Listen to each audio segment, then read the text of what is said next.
Okay, I'll do that again. I'd like to call this meeting to order. It is Committee Day, Tennessee Fish and Wildlife Commission. Would like to welcome you all here. I would like to welcome a few guests we have here with us today. Mike Butler with the Tennessee Wildlife Federation, Commissioner Charlie Hatcher, our Ag Commissioner, Commissioner of Agriculture, and Commissioner David Salyers, our TDEC Commissioner.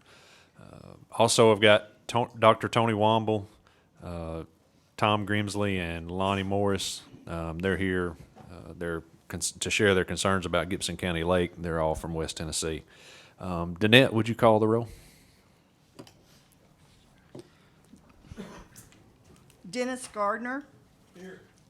Jimmy Granberry. Here. Steve Jones. Connie King. Here.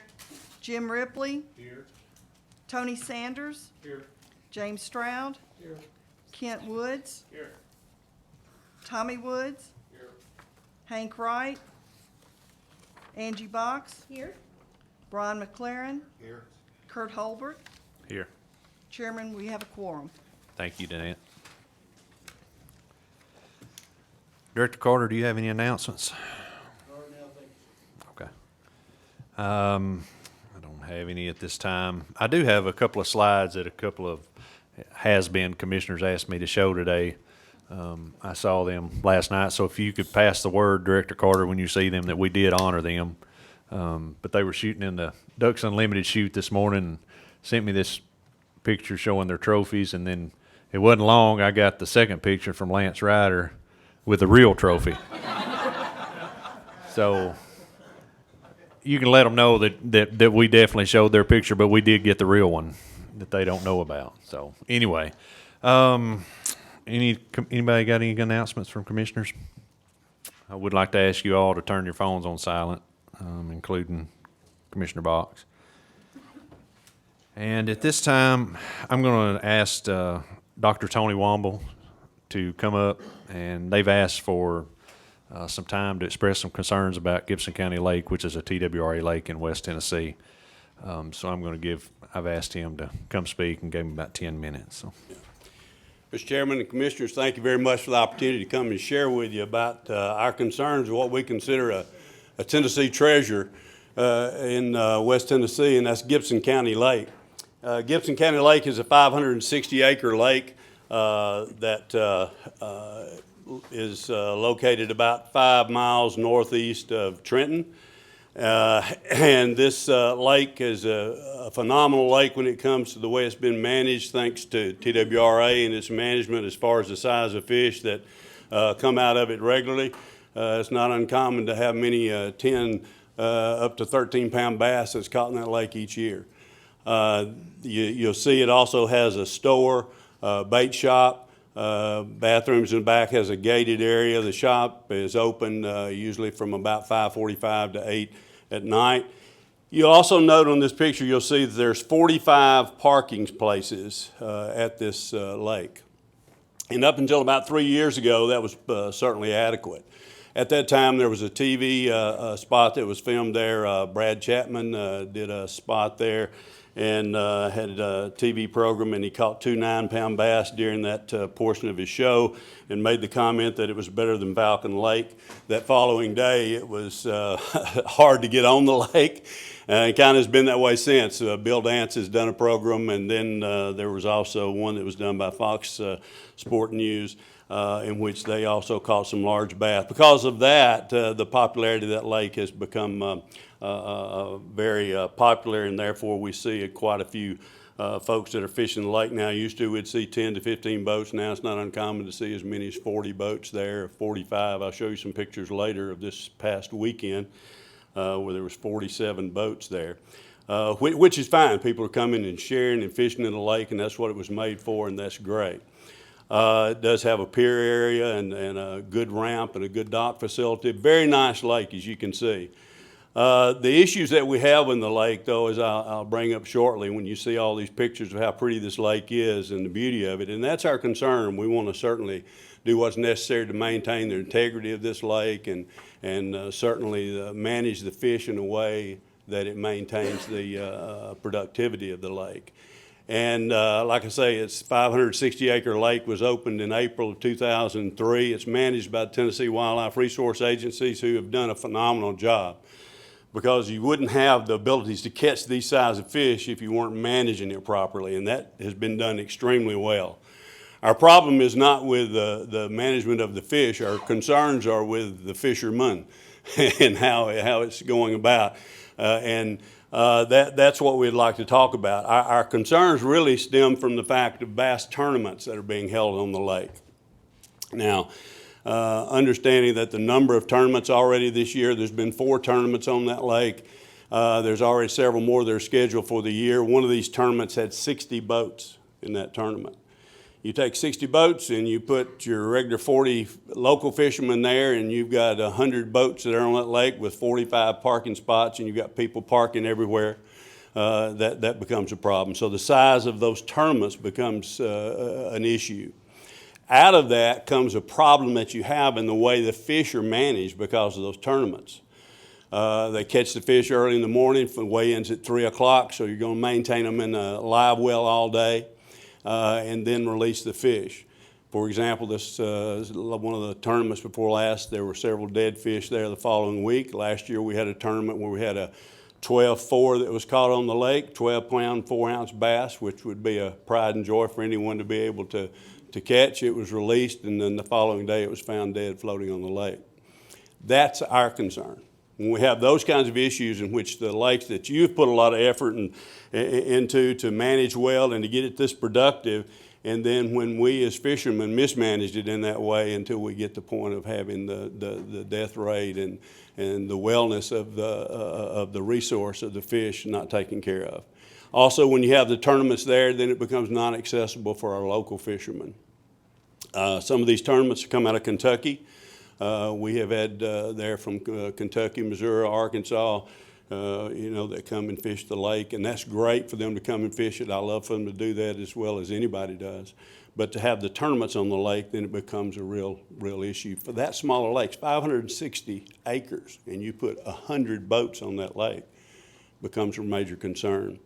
The other concern that we have is that there's no guidelines for tournaments. So tournaments don't call and get approval or anything, they just show up. And we've had issues where we had a kayak tournament and a regular bass boat tournament there at the same time, and so that can create some issues.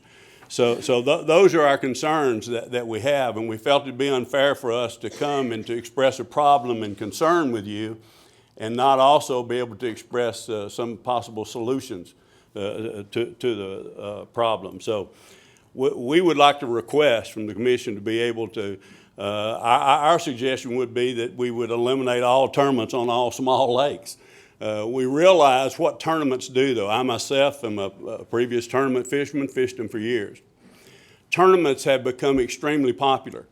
We see tournaments now, and they've done great things for bass fishing. Don't get me wrong, they do a lot for generating revenue and a lot for the popularity of this sport. The thing I like about it is it's stimulated even into our colleges, where we have a lot of university and college tournaments. Bethel College in our area has been phenomenal. They give 25 scholarships a year. That's phenomenal for a little school like Bethel. But they have also turned out an amazing product because they've won the national. They just won the regional. They're going to get to compete in the national again this year.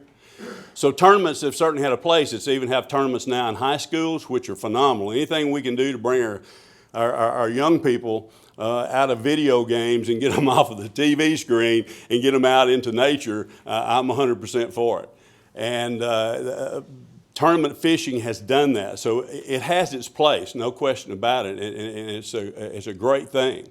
But it also has its limits in the fact that we need to manage it so that we can manage our resources and manage our fish better. And when we don't do that, which there's none now, and if we did this, we would put forth some restrictions. If we can't eliminate all tournaments, our second suggestion would be that we put on some kind of tournament restrictions so that we would have restrictions in frequency of tournaments at least, have no more than 1 or 2 tournaments a year. And these tournament directors would have to check in with the lake before they could schedule a tournament rather than just show up, as they do now. or restrict participation, where you would have, say, one tournament boat per 50 acres. So that would limit at least the number of boats. You wouldn't have 100 boats on a 500-acre lake like we've had. Or to restrict the size.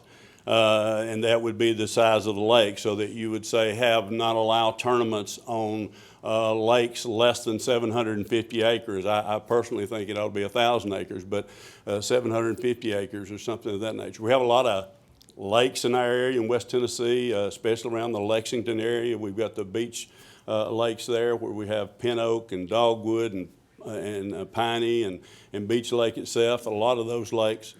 And they catch pressure as well. So it's not just Gibson County that we're concerned about, but it's all the small lakes.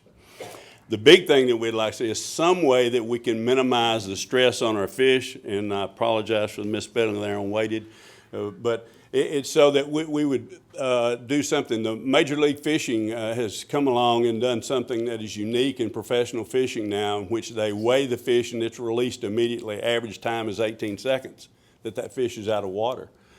Well, you can maintain the integrity of that fish and the health of that fish much better when you do that. If you keep that fish in a live well all day, you're going to stress him, you're going to certainly stun him, and you're also going to run the risk of killing him. So if we could, and do lose a lot of fish.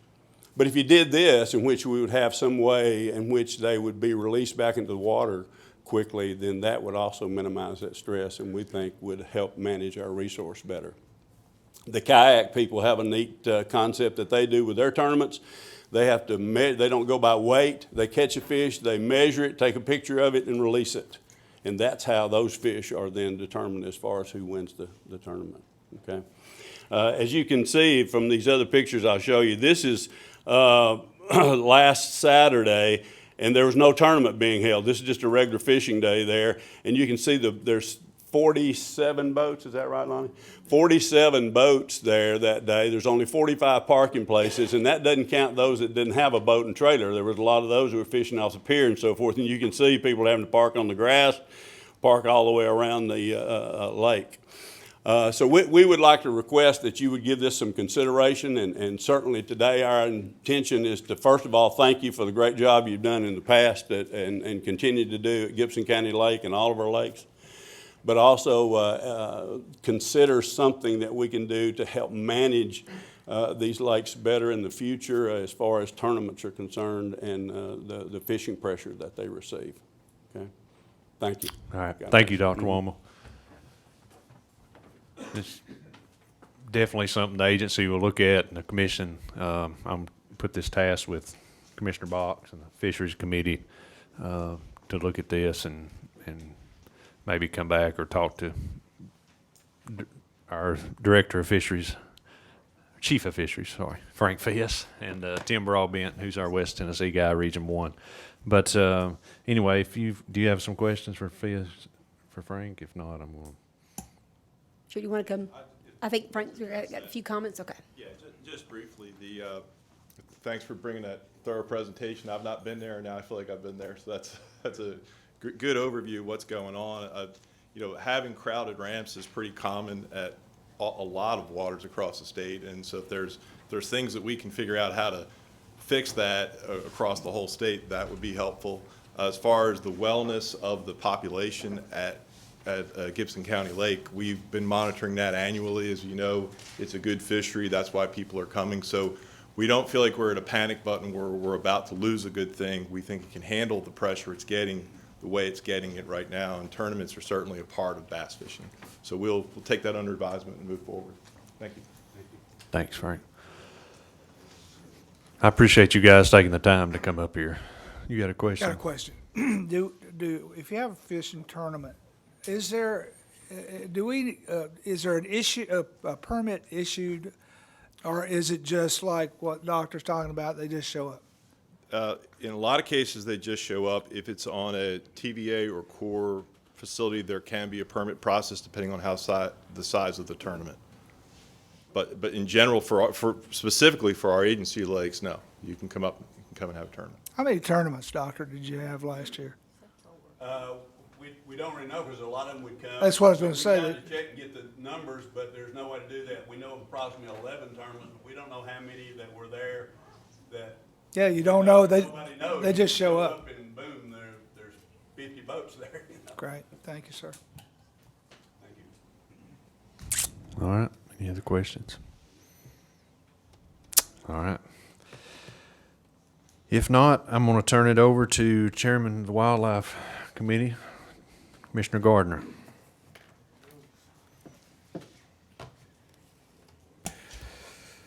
All right, let's start off by asking Joe Benedict for a presentation.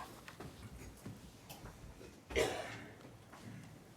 afternoon. Thank you, Mr. Chairman and Commissioners. I've got a overview of our big game season's harvest from last year I want to share. But before I begin these harvest summaries, I wanted to remind the audience of the agency's new current season setting schedule. You all last spring moved to an every other year season setting process. And so in odd years, which is 2019, you'll see fishing recommendations from the agency, fishing regulation changes. In even years, in 2020, you'll see the hunting regulations. There is an allowance, of course, for emergency rules or issues that need to be addressed by the commission that the agency feels is important in those odd years. And you'll see that. The next item is a CWD recommendation that Chuck Yoest will share. But as a part of that, we promised to you and to our stakeholders that we would maintain a dialogue with them from the Wildlife Division side in those off-season setting years. And so these dates on the slide in front of you are proposed public meeting dates where wildlife staff will be there, probably provide a similar presentation to the one you're going to hear in a few minutes from me, and then just have a time for them to share their concerns with us, what's on their minds regarding hunting in the state of Tennessee, in this kind of off year. So I'll just leave that up there for a second. I'll put it up at the very end as well if you want to provide input to us on that. But these are proposed. I want to thank Jennifer Wisniewski, who is here. She's over in the back. Her staff, she and her staff have led the development of these proposed locations and dates. So we're starting in East Tennessee in early August. Chattanooga, some of these locations are still to be determined. We're trying to find the right venue and the right location with the right capacity and with availability. So I think they have a few in mind for some of these. So we'll move from east to west starting in early August, and we'll wrap up at the end of August.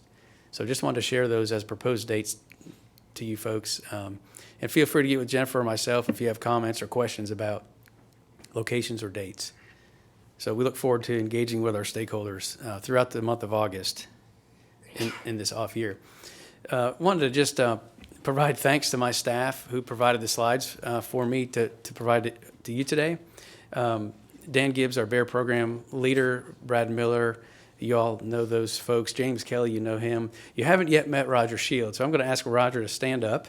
Roger's our new turkey program leader. He comes from another state. I won't mention the name of that state, but he, thank you, Roger. He's got a long history of research as a turkey biologist, doing research, and then also finally as a program leader. So he has done a similar job in a different southeastern state. So we're glad to have Roger. So we'll jump in. I've got 4 species to talk about: bear, elk, turkey, and deer. These will be pretty high-level summaries just for your information. So in 2018, we had a record bear harvest. You could see. Let me see if this will work. So I guess you can't see it in everything. The green line represents total harvest, and you'll see we've set a record harvest. 762 bears were harvested last fall, and that's the green line there at the very top. The next line down, blue, is males, and then red is females. And you'll see in the box underneath total harvest that we harvest slightly more males than females, and these 50-plus males compared to 40-some females percentage-wise, that's kind of been the standard for a long time. So these numbers are record high. The sex ratio of the harvest is about normal. As far as methods, hound hunting is the predominant method of hunting bears, as you all know. And typically, gun harvest exceeds archery harvest by about 4 times. So again, these numbers here, these percentages, are fairly similar to most previous years. So nothing out of the ordinary there. Wanted to break it down for you by bear harvest zone. I know some of the commissioners are from East Tennessee and have a particular interest in some of these zones. I apologize, you can't see the little legend there, or the cursor, but starting in the far east, northeast, that kind of that orangish pink is Hunt Zone 1. Moving down to the magenta is Hunt Zone 2. The green is Hunt Zone 3. Hunt Zone 4 is the yellow. The blue that goes all the way from north to south is a transition zone. That word transition is from sort of the core population to where bears might be expanding. That's why we call it transition. And then the green, there's 3 areas of green there. Those are national parks. And then the red is the bear reserves where there's no hunting. So just looking at the harvest from last year, by zone, the numbers are there. I won't read them off to you. Every zone was above the 3-year average. You can see that in that far right column. And so this is the same graph with a different table there on the left. You'll note that in every zone except for Zone 2, there was a record harvest. So not only do we have an overall record harvest, each of the zones except one had a record harvest, which is kind of unusual. Normally, if you have a mass crop failure, it'll kind of be a regional thing, and your harvest might go up in one zone. But this year, for some reason, we've had a record harvest in 4 of the 5 zones. So moving on to elk harvest. Elk harvest in Tennessee is regulated by a quota hunt permit system. We issue 15 permits. Each permit allows the take of 1 antlered bull. We have 3 seasons: an archery season that starts in late September, followed by a youth hunt. We issue 1 youth permit, and then at the end it wraps up with a gun hunt. There are 7 archery permits and 1 gun permit issued, along with the 1 youth. And the application period for that is mid-June to mid-July. So if you're interested in elk hunting in Tennessee, it's about time to think about putting your application in. This is a picture of the elk hunt zone. It's primarily North Cumberland Wildlife Management Area. The colors there depict the different zones. There's, I guess there's 8 zones now. 7 is split into north and south. That was done last year. Additionally, if you have access to private land, if you're drawn for one of these 15 permits, and you have access to private land in Anderson, Campbell, Claiborne, Morgan, or Scott counties, you are not restricted to the hunt zone that you're in. You can hunt on private land. So that's an addition that the commission made several years ago in an effort to address nuisance elk. I don't believe any elk were harvested on private land yet, but the opportunity is there for sure.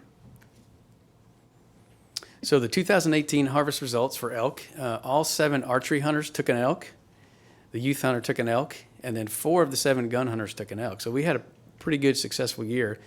Just note that the photo there, Mr. Scott Thomas, that's a 6x8 bull, and he was the raffle winner for this year.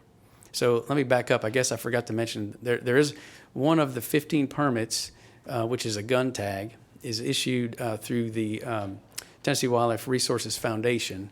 And those raffle tickets are being sold right now as well. The money from the proceeds from that raffle come into the agency for elk habitat. So all that money goes directly back into the program. So that Mr. Thomas, I'm sure, was quite a happy hunter to shoot a 6x8 bull in Tennessee. This is a picture. We've showed this to you for a number of years. This is essentially the historical harvest of elk by their size. So a 6x6 bull is obviously 6 points on each side, etc. The very bottom row there is last year's harvest.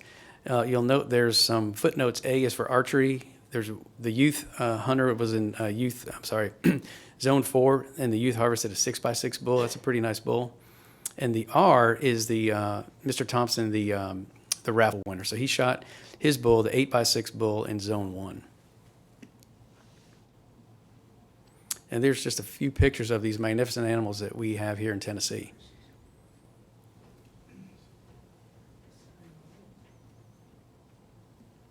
So we're about halfway through. Just want to give you a status update of where we are. We'll jump to turkeys next.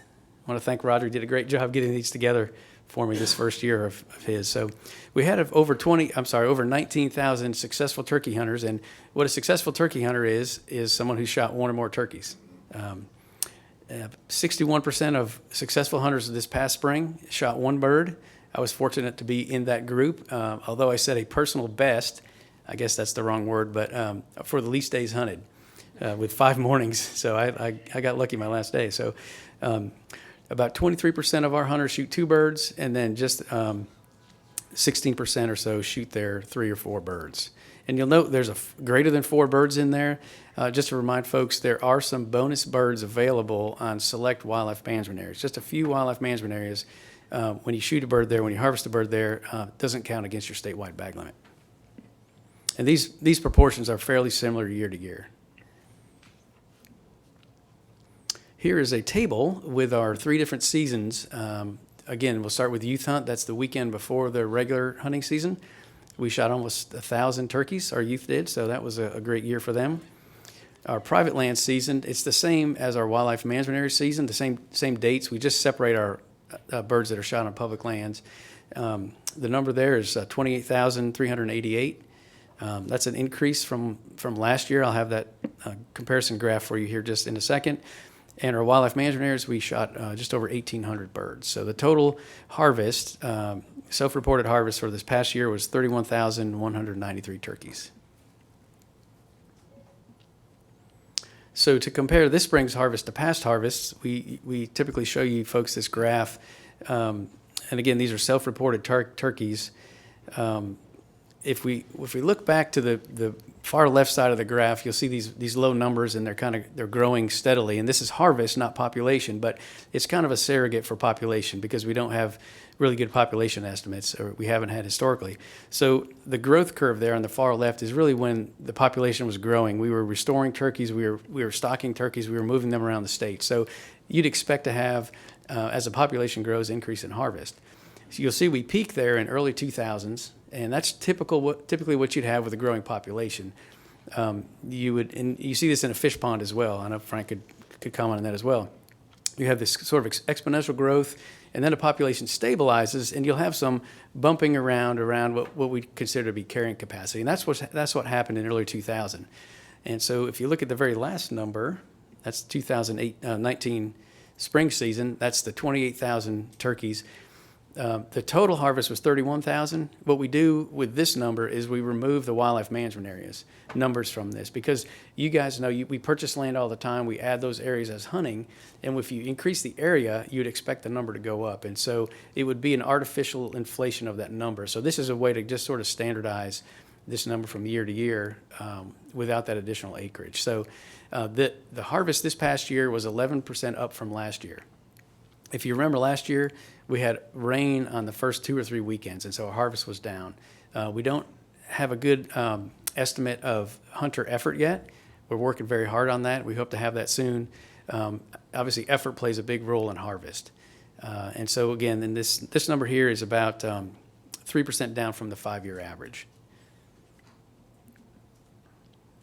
So we looked at the last 15 years. We put a trend line, that green line there in the middle, just to sort of look at, what's our harvest doing. And for those new commissioners, we've had an ongoing dialogue about this decline for a number of years. It's not unique to Tennessee. It's, in fact, throughout the Southeast. Many states, our neighboring states, and even beyond that, have seen a decrease in turkey harvest, again, which is kind of a surrogate for population in the last number of years. So this is a concern that we share with other states. As a result of this decreasing harvest, this body, you folks, funded a turkey research project with the University of Tennessee.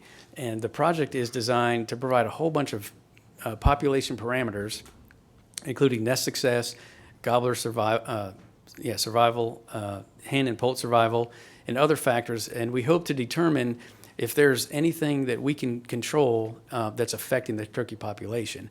Again, we realize that hunter effort is a big part of what goes into the numbers that you see on the screen, hunter effort. So if if it rains the first couple of weekends, we know our harvest is going to be down that year because effort goes down. So again, we're trying to work to find out about that hunter behavior piece with hunter effort, hopefully on an annual basis. So I know this was a spring turkey harvest presentation, but last night I realized that we should provide you the fall harvest as well. Just want to note the top line here is 2017. So this is 2 falls ago, not last fall. And I put an asterisk in there. You see the number, the total harvest in the fall of 2017 was over 700 turkeys. And that was a time when either sex could be harvested in the fall, so hens or gobblers. In 2017, you all made a change to not allow hens to be harvested in the fall.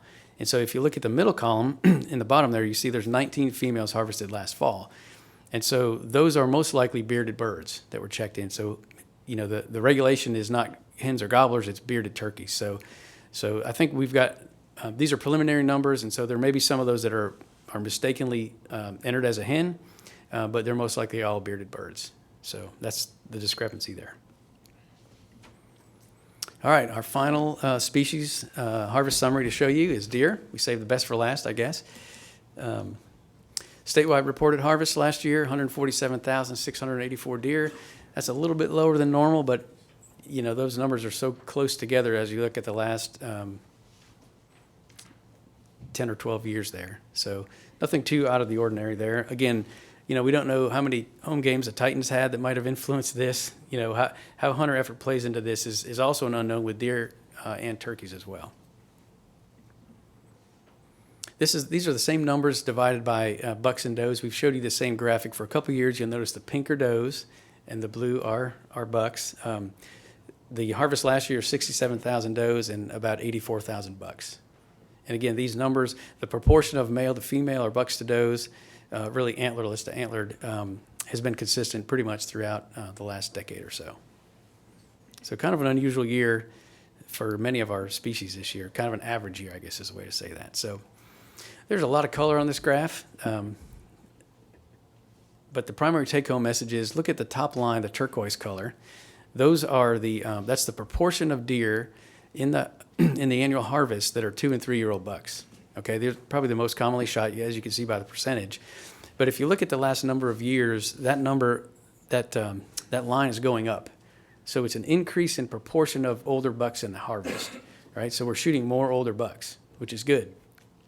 If you look at the green line right below that, those are yearling deer. So that's a, year and a half old deer.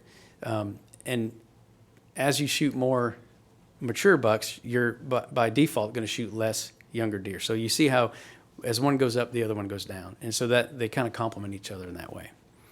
And finally, if you look at the bottom, the purple line at the very bottom, those are the 4.5-year-old plus deer. And it's kind of hard to see, but if you look at the last 4 or 5 years, you'll see that number going up a little bit. So again, these aren't statistically valid. This is just kind of a trend in the age composition. We seem to be shooting more 2.5 to 3.5-year-old deer based on the turquoise line, as well as 4.5-year-old deer.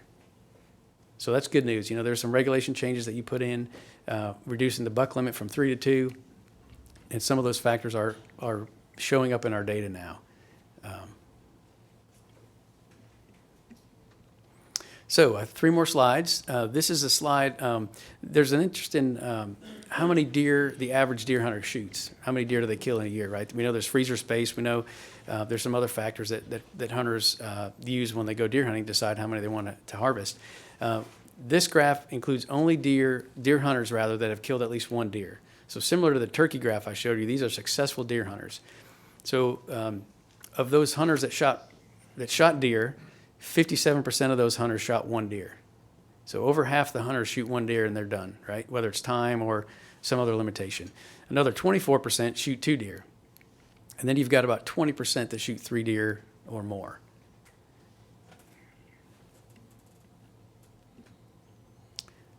This next slide is the same thing except for just bucks. So if you're a successful buck hunter, you shot a buck that year.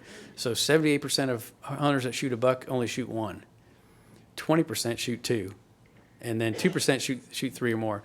And I forgot the footnote on the previous slide, but the statewide limits too. There are a few wildlife management areas where these are bonus animals, so that's where we get that 2% that shoot more than 3 or 3 or more. Okay, the final slide is the same thing, which is successful buck hunters, but only in the chronic wasting disease zone. So last year we had a zone, you'll remember, I didn't have a slide of that, but these numbers are nearly identical to the statewide numbers. So if you look, 79% of hunters in the CWD zone shot 1 buck, 19% shot 2, 3% shot 3. I'm going to flip backwards to the statewide. So we had 78, 20, and 2 statewide. We have 79, 19, and 3. So essentially no difference. So the current hunter behavior and the chronic wasting disease matches the statewide. And just a reminder that we didn't find chronic wasting disease until late December. So most of the hunting season in the chronic wasting disease, hunters were behaving the same as they would anywhere else. So it'll be interesting to see if this number of successful buck hunters changes over time in the CWD zone. So that's all I have for you. We're willing to take any questions. I also wanted to put the proposed hunting date, public meeting dates up there again if you weren't able to catch those. So, thank you. Thank you, Joe. I kind of wish we'd parse that out into individual species and maybe ask questions after it, but because you may make you thumb back and forth through there. But any questions on the commission? Kent Woods, you got Commissioner Woods? Have you had a chance to see, we implemented the electronic checkout on the buyers this year. Have you had a chance to see what the ratio of electronic versus checking station? I'm looking for John Mike. Oh, there he is. I'm sorry. I didn't receive that from Dan, and I forgot to ask him, so I'll ask John Mike if it's okay to provide a comment.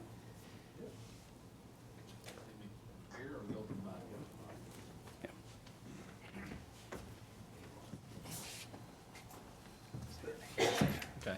I'm John Mike, the Region 4 Wildlife Program Manager. Dan has looked at that. We've had such an increase. It could be. He's still looking through some of the numbers. And we think part of the harvest itself is, as you probably know, I'm talking to the bear hunters, higher elevations. There wasn't really a lot of mass, which pushed the bears into the ridge and valleys, made them a little more accessible. I think it had some positive effect on that. You knew a ratio like Didn't 60% versus 40%. I don't think Dan's done that yet. I can talk to him and have him do that. He's been keeping up on it, but he and I have talked about that it's probably had some effect. That the guys would, get a bear laid out of the mountains and checking stations closed, and they got their iPhone and they can check it in. And then also, our big worry was getting that premolar, and with the hat giveaway, it's turning out pretty good. Everybody likes the hats. Good deal. Thank you.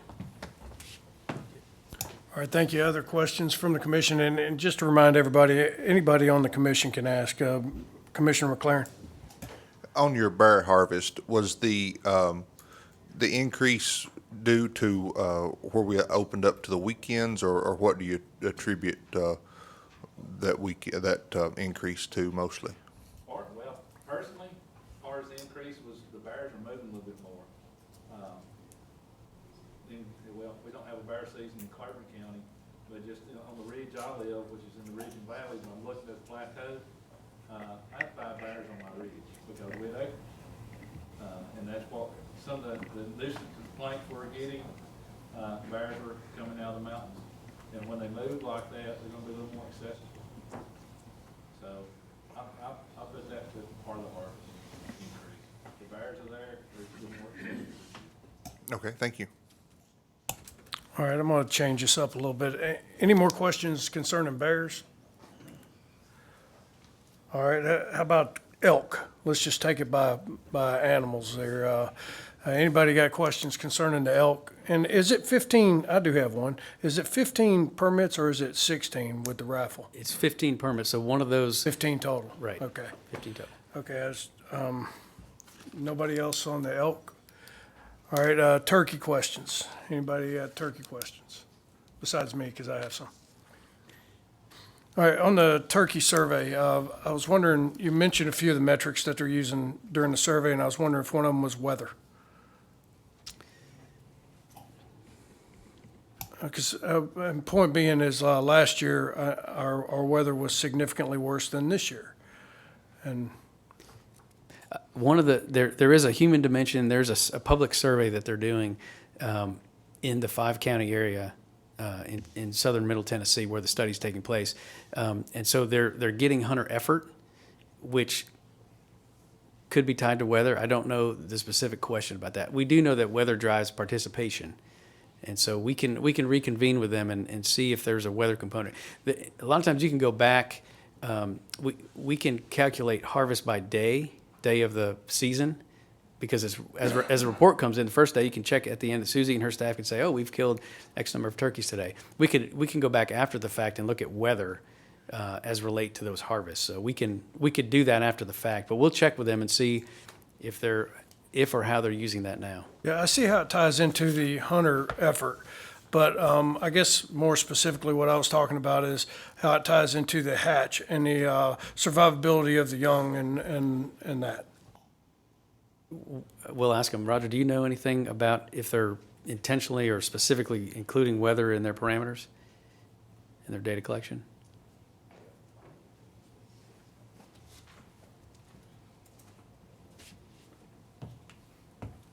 Again, I'm Roger Shields, Wild Turkey Program Coordinator.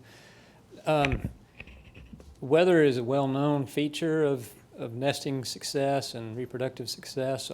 I imagine that they will incorporate some component, but I don't know for sure. But I can follow up with them and verify one way or the other. But there's been plenty of research on that there's a direct correlate. So I guess it's just going to be tied into their nesting success metric, I guess. When they're looking at it, it's all combined in there. It would be, yes, it would come through in those success rates. The wetter the spring, the lower the nest success. Okay, and I think I might have confused you because I said survey, and actually what I was talking about was the study, just so if y'all sorted that out, then good for you, because I messed it up. So, thank you. Nice to meet you, Roger, by the way. Any other questions on turkey, Commissioner Granberry? Birds harvested, there's over 60% shot one bird. How does that compare to the last 5 years? I believe it's pretty consistent. So that's kind of the average overall. Birds, it's 6%. How does that compare? All the colors or all the numbers are about the same? I think they're about the same. So it was kind of a boring year for data for hunters. It's kind of an average year, right? So yeah, no market changes, I guess is the way to say that. Are any more on turkeys? How about the deer, whitetail? Anybody, questions? Joe, what was the difference in this year's antlerless and last year's? I knew we thought that would change when we did away with the 3-inch rule. I just wanted to. You don't have it antlerless, you just got does and bucks. Right. Yeah, that's all I have. I guess Okay. I don't have that. All right.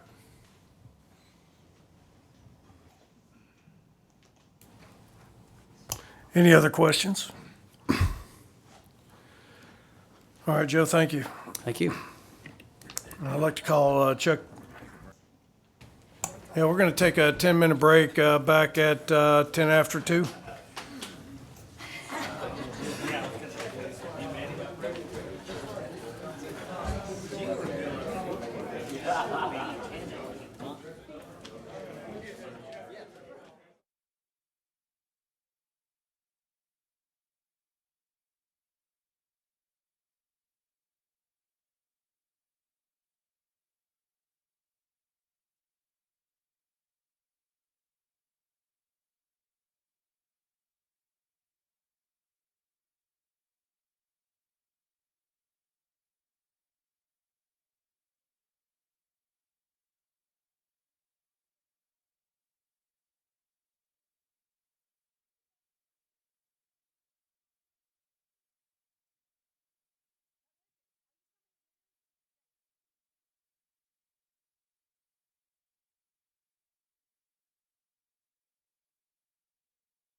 All right, as usual, our 10 minutes stretched out a little bit, but that's pretty normal.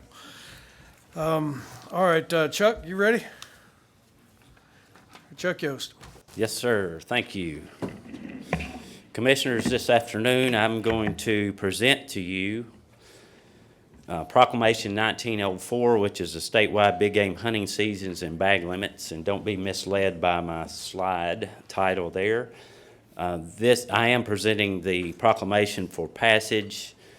However, nothing is changing except for the hunting regulations to address the chronic wasting disease event or circumstances that we have in West Tennessee.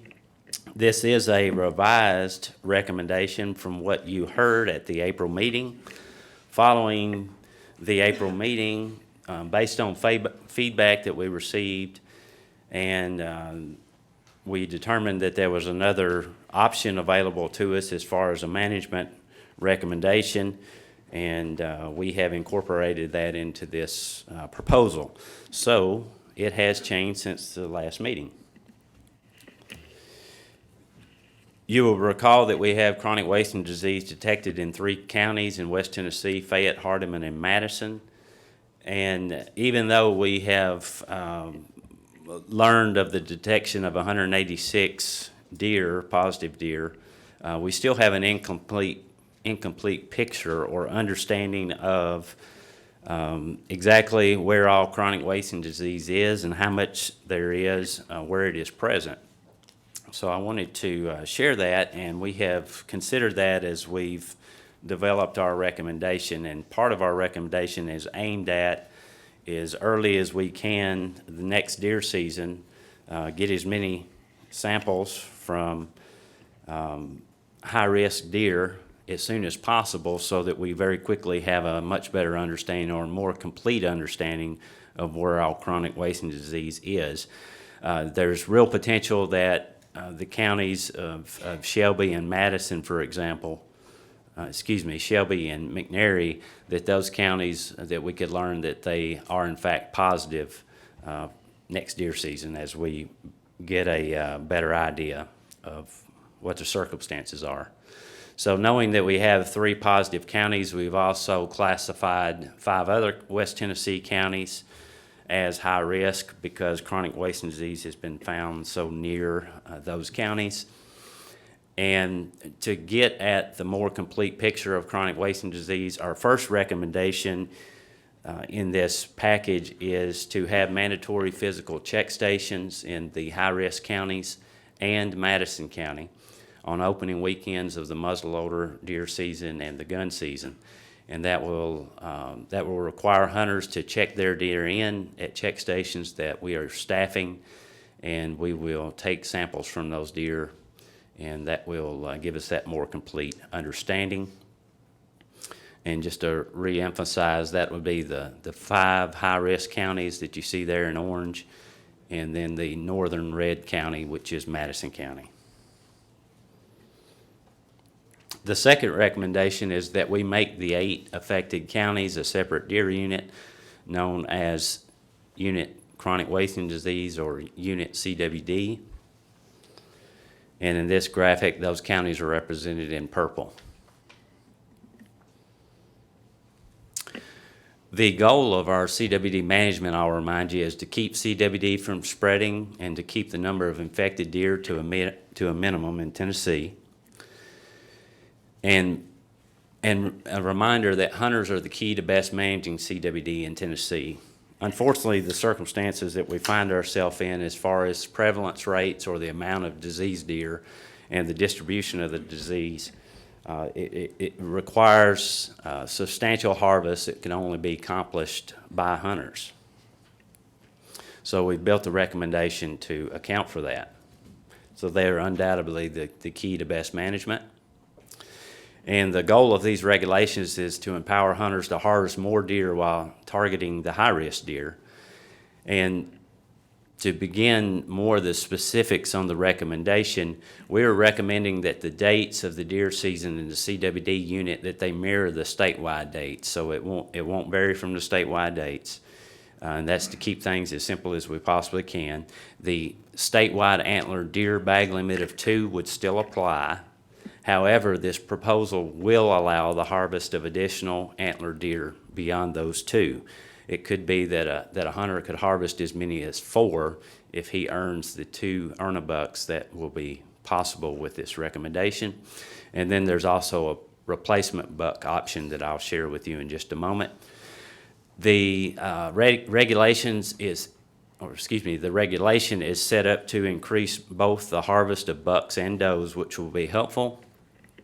So we're recommending additional harvest opportunities for this.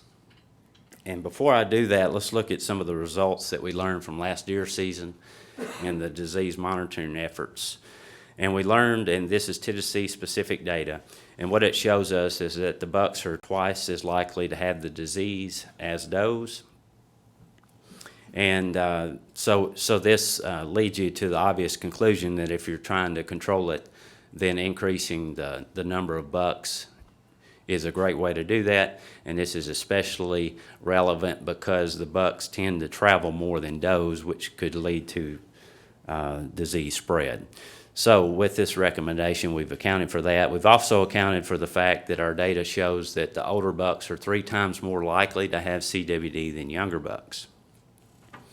So not only are we trying to make the harvest of more bucks a priority, we're also trying to increase the number of older age class or older age bucks that are harvested. And to do this, to increase the buck harvest, we're proposing that the August hunt that we're familiar with, that it now allow the use of guns and muzzleloaders in addition to archery. And this is, you'll recall, as an antler deer hunt, and it's a 3-day hunt. So we propose that guns and muzzleloaders be allowed, and that some select public lands in this area be included. And just to be clear, President's Island would be excluded and would not be included in this. So this is significant for the taking of older bucks, and it's right before the time of year when the bucks would begin to travel more as the pre-rut activity begins. And I also wanted to point out that the anticipated increased harvest during this time is or will increase the number of samples that we get our hands on, and that's one of the best things about this idea is that's how we get a more complete picture of where CWD is in Tennessee early in the season. We also recommend that we increase buck harvest by allowing the taking of antler deer during the 5-day private land season that has applied there in the past. 62% of respondents of an online poll that we did, the results showed that they believe that they would harvest more deer if this opportunity were made available, and this was an easy thing for us to do, so that's a part of the recommendation. And something that's even more significant about making this change is this would result in antler deer being able to be harvested throughout the entire 2019-2020 season, which is a change from the past. So no segments of hunting in this area would be antlerless only. Another way to increase buck harvest is to develop the option of replacement bucks. If a hunter harvests a buck in the CWD unit and it tests positive and we are able to confirm those lab results, then we would then notify the hunter, and the hunter would be eligible for a replacement buck. And those would be unlimited if they were to meet all those criteria. This not only will help increase the number of deer harvested, because this is a way of keeping hunters hunting, but it's also an added incentive for testing. So transitioning now to a recommendation to increase the doe harvest is to begin an earn-a-buck program for the 2019-2020 season. And in this program, hunters, if they harvest 2 antlered deer in the unit CWD, that they would be able to, if they went through with submitting those for testing, then they would then be eligible for an additional buck up to 2. So they would individually earn the 2 earn-a-bucks. And the way they would do that is by harvesting 2 antlerless deer and submitting those for testing.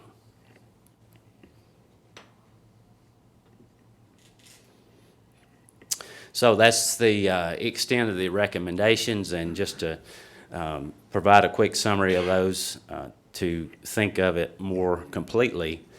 It would be the change in the August 3-day hunt, where we would allow guns and muzzleloaders and allow that hunt to happen, or hunters to utilize public lands during that time. And then the January 5-day hunt, where we would authorize antlered harvest, which is a change from the past. And then during the entire 19 and 20 season, that hunters would be eligible for the 2 earned bucks and then replacement bucks. And then the expectation for hunters to check in deer at physical check stations on the opening weekends of muzzleloader and gun. And as an agency, we believe this proposal, as it's presented, has the greatest potential to empower hunters to harvest more deer, which would help us in the best management of CWD. And with that, I'll be glad to take any questions, but before I do, just want to be clear that that is the agency's recommendation, and that we recommend passage of Proclamation 1904. All right, thank you, Chuck. I'll just say, first off, all questions come from the full commission. When we make a motion or a second, that needs to come from a committee member. But up until then, everybody's free to ask questions. So who'd like to start with any questions? Commissioner Sanders? I've got, actually, just, is it 1903 or 1904? It's 03. Okay. Pardon me, I got my That's number fine. messed up there. And- 1903. And in 1903, it says unit CWO. Is it CWD? Yes, sir. I mean, I am definitely not a grammarian here, but. Yeah, where do you reckon? Nobody knows what grammarian Where is that? means. Where did you see that? It's actually starting on page 5 of 13 and carrying. Well, 5 of 13, it talks about CW, unit CWO, and it seems like there was a couple of pages I saw that. Gotcha, okay. Yeah, I recognize what you're referring to. We can clean that up easily. Sure, that's fine. Secondly, since I got the floor, I got a question for, I guess, one of the commissioners in West Tennessee. I'm a little uneasy about the archery opening up to guns, muzzleloaders, and everything. The velvet hunt, the 3-day hunt. Are you guys hearing any feedback? I've heard a little bit, but not much. Or Angie? Thank you, Commissioner. Several comments in my district. They're concerned about its 3-day hunt, and just that's kind of how it was created, archery only, and nobody that I have talked to wants to have that in place. And I think it's another concern too. I know this is trying to decrease deer density, but I feel like it's very aggressive for those, including all those counties instead of just the 3 that are affected. So it felt like it was a little aggressive. Okay. That's what I've heard. And I don't know if this is a place to make a motion to, I would recommend that goes back to, in the CWD zone, to go back to archery only, just like the rest of the statewide archery. So I would make that in the form of a motion, if this is the time to do that.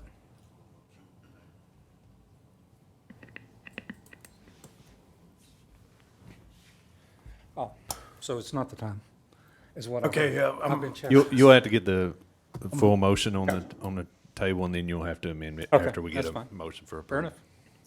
enough. News to me also. I'm learning too, so. Well, I think we know where I'm at on that one.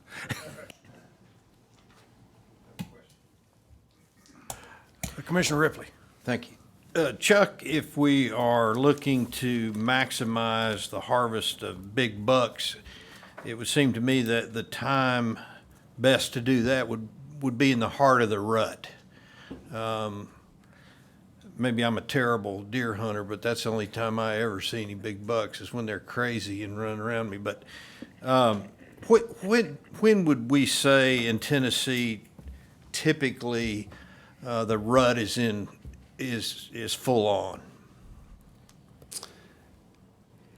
The window that I would say is November 15th through December 15th, but I will share with you that those older bucks are more vulnerable in August than they would be up until the rut. But you're correct. There's another good opportunity there with the rut to harvest more of them. But earlier is an opportunity as well.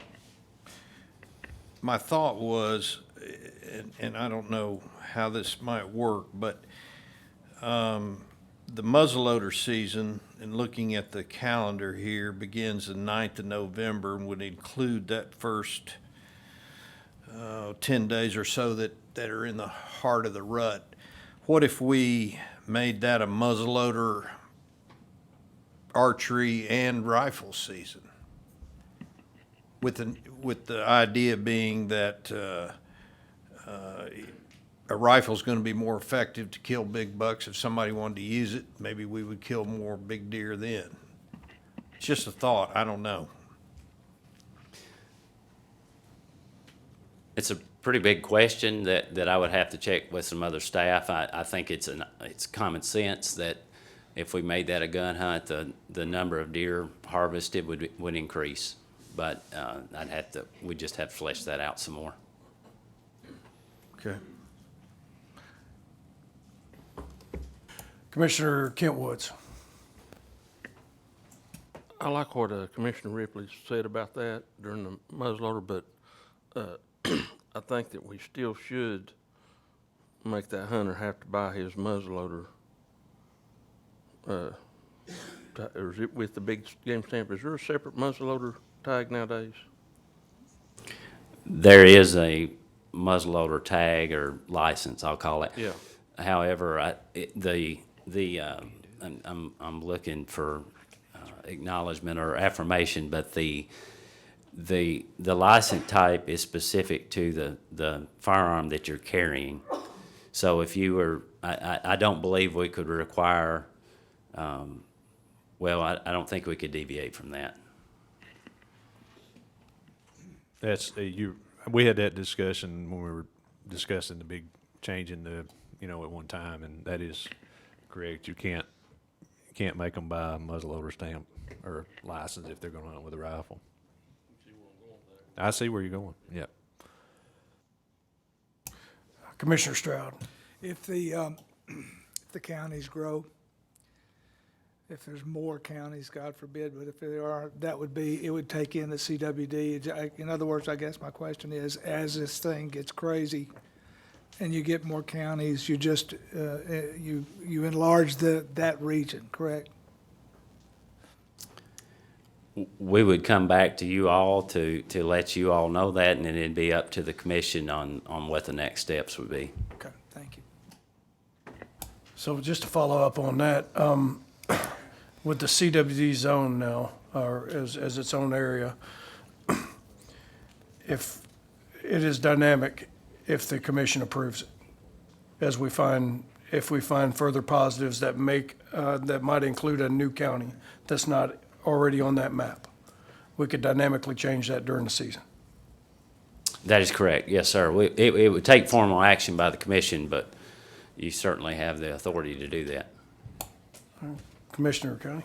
I just wanted to comment kind of sort of on what Commissioner Sanders said about the velvet hunt or the August hunt that's not archery only. Like you said, if it begins to expand, we're gonna expand that to all those counties? And then to me, with the deer being, when that came up, I heard from a lot of the hunters in my area that felt like the deer were too vulnerable. It was just not good for our deer herd. We're going to take out so many of the big bucks at one time. And so I'm just thinking, I'm like Commissioner Sanders, it makes me a little uneasy, even with public perception. It seems like it could just be wholesale slaughter with guns and muzzleloaders. I don't know. Maybe I'm wrong. Just a thought. All right, any other questions on, go ahead, Commissioner Granberry. Mic on. What if you, instead of having to wait to the next meeting, if the regulation had that if a county had a positive test, it automatically went into the CWD zone? That way you didn't have to wait 30, 45 days to come back. I'm just thinking out loud. Yeah, I don't think it's quite that simple because a positive test, you got to put the diameters on it, which is like a 10-mile and a 25-mile ring that y'all use, right? Around the We're down point to of just a positive. 10-mile now. A 10-mile ring around that positive. If any part of that ring touches an adjacent county, it includes it. And during the season, we may or may not want to, as a commission, Okay. to include a county that just gets brushed by a ring that barely touches a county. So there's some variables in there, is all I'm thinking from my point.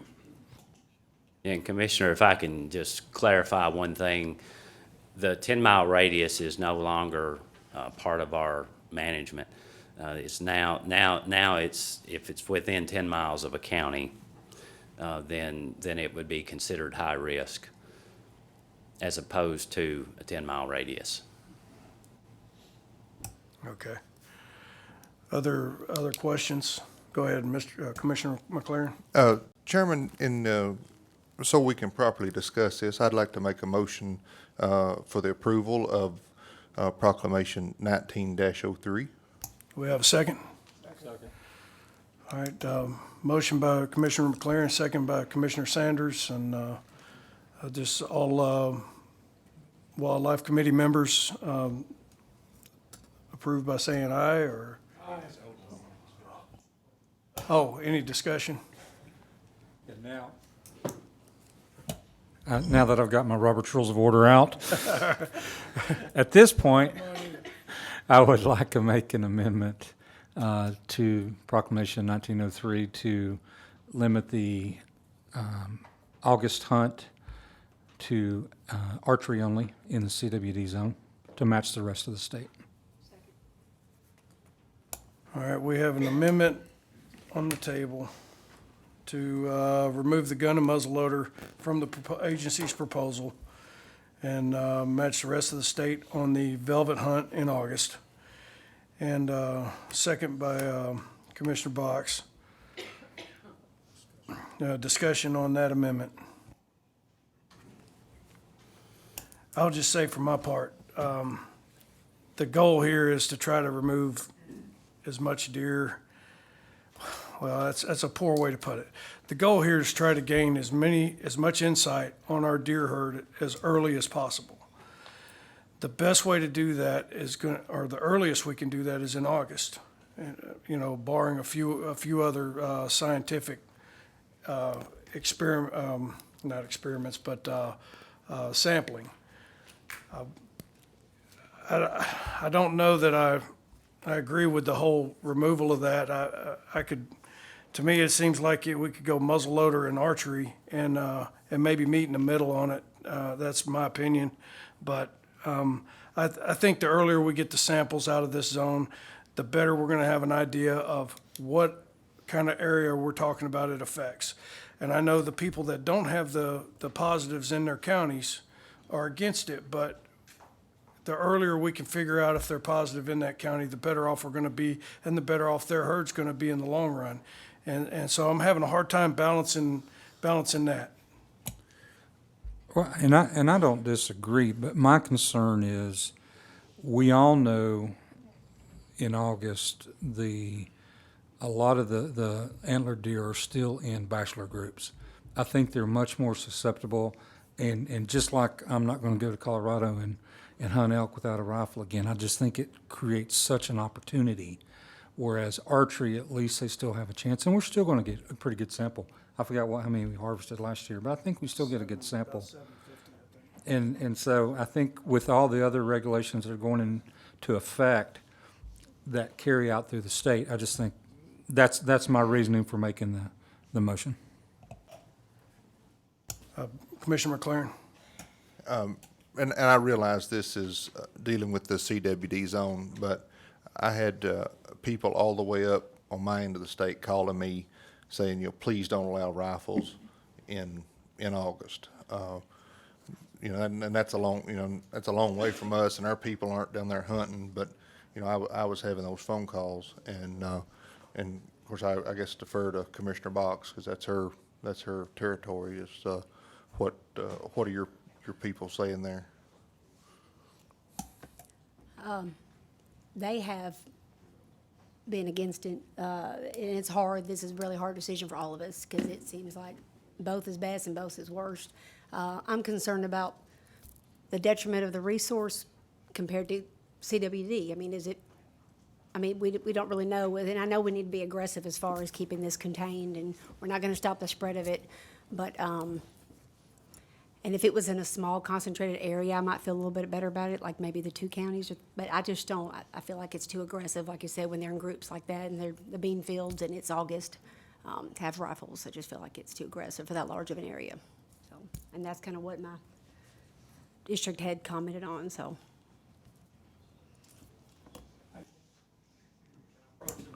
Yes, please.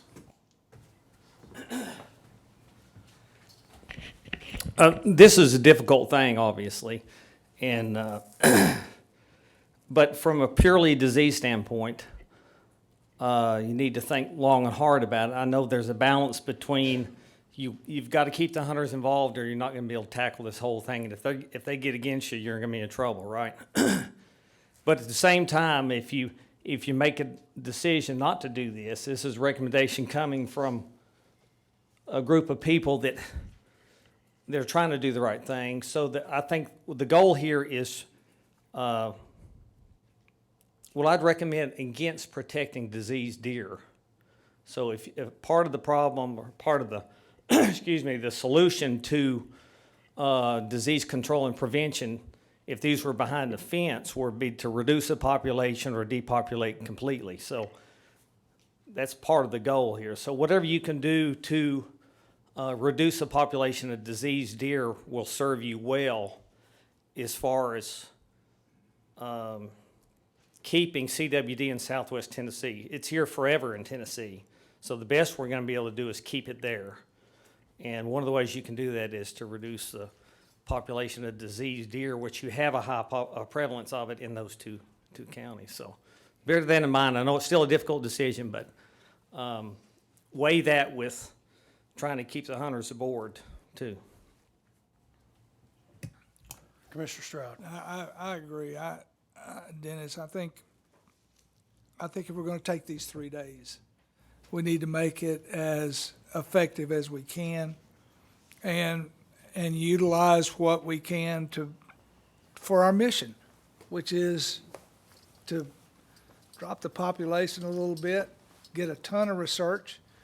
You're going to get it early. It seems to me that it makes sense to take these 3 days, and it's only the 3 days, correct? Yes, sir. And really utilize what we feel like is the right thing to do for science, the right thing to do as far as getting this population in check if it helps us.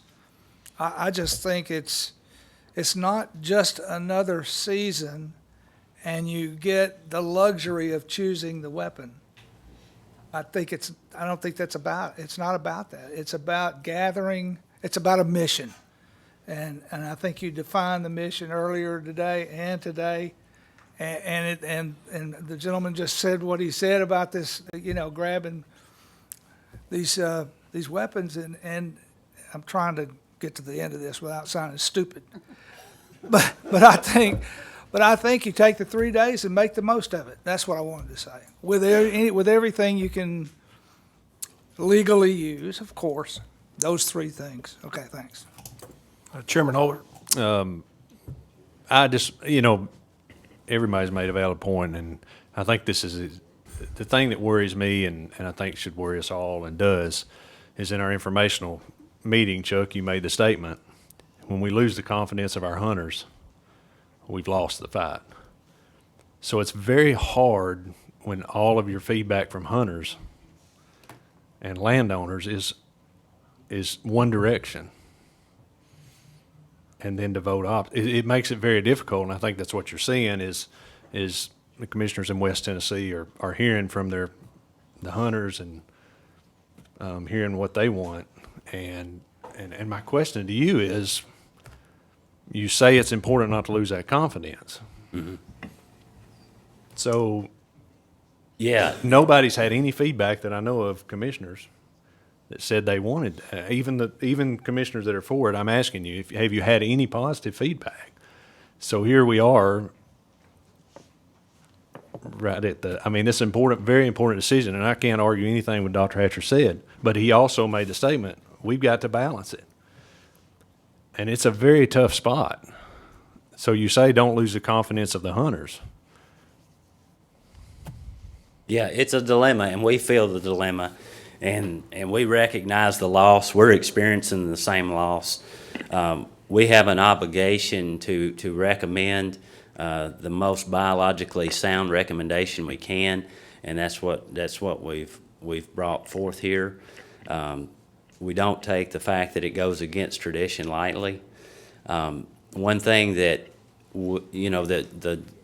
the thing about keeping the hunter's support is constantly in our minds, but what's also constantly in our minds is that we've got to empower the hunters to be the difference, because they are the difference. And if we're trying to give them the opportunity to exercise that. And so what you have is our best biological recommendation, and we just defer to you guys for the rest of it, and that's appropriate. Yeah, it's a tough decision, and I would agree with whichever commissioner said it. If we were talking about those two counties, I'm not sure it would be, but most of all the negative feedback is coming from counties that surround those counties. That's where most of the negative feedback that I've gotten has all come from. And I'll acknowledge that those counties are the most critical counties to keep it from being throughout Tennessee.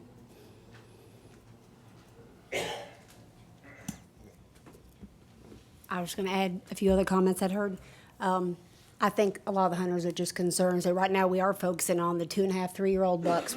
That's what everybody wants, is to try to harvest the older bucks, which I know are more prevalent with CWD. But I think they just see concern is depleting. Right now it's hard to even, it's still a challenge to harvest the limit. And so I think they're just saying if we really target large bucks, there's really not a lot up from what they're saying. And that another year or so, there's not going to be any hunters wanting to hunt because there's nothing out there.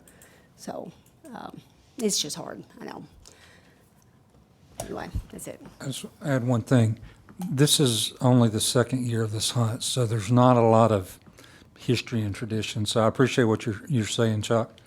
And my concern is the same concern I had when we brought the 3-day hunt in. I mean, it's just the bucks are definitely, in my opinion, at a disadvantage to the hunter. And they're in August, so.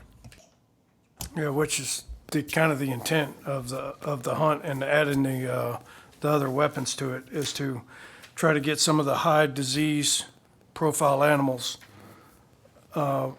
harvested and tested and define the zone. I'm sorry, I disagree with making it just archery. I could probably live with muzzleloader and archery, but I personally disagree with it. So I guess any other comments? Mr. McLerran?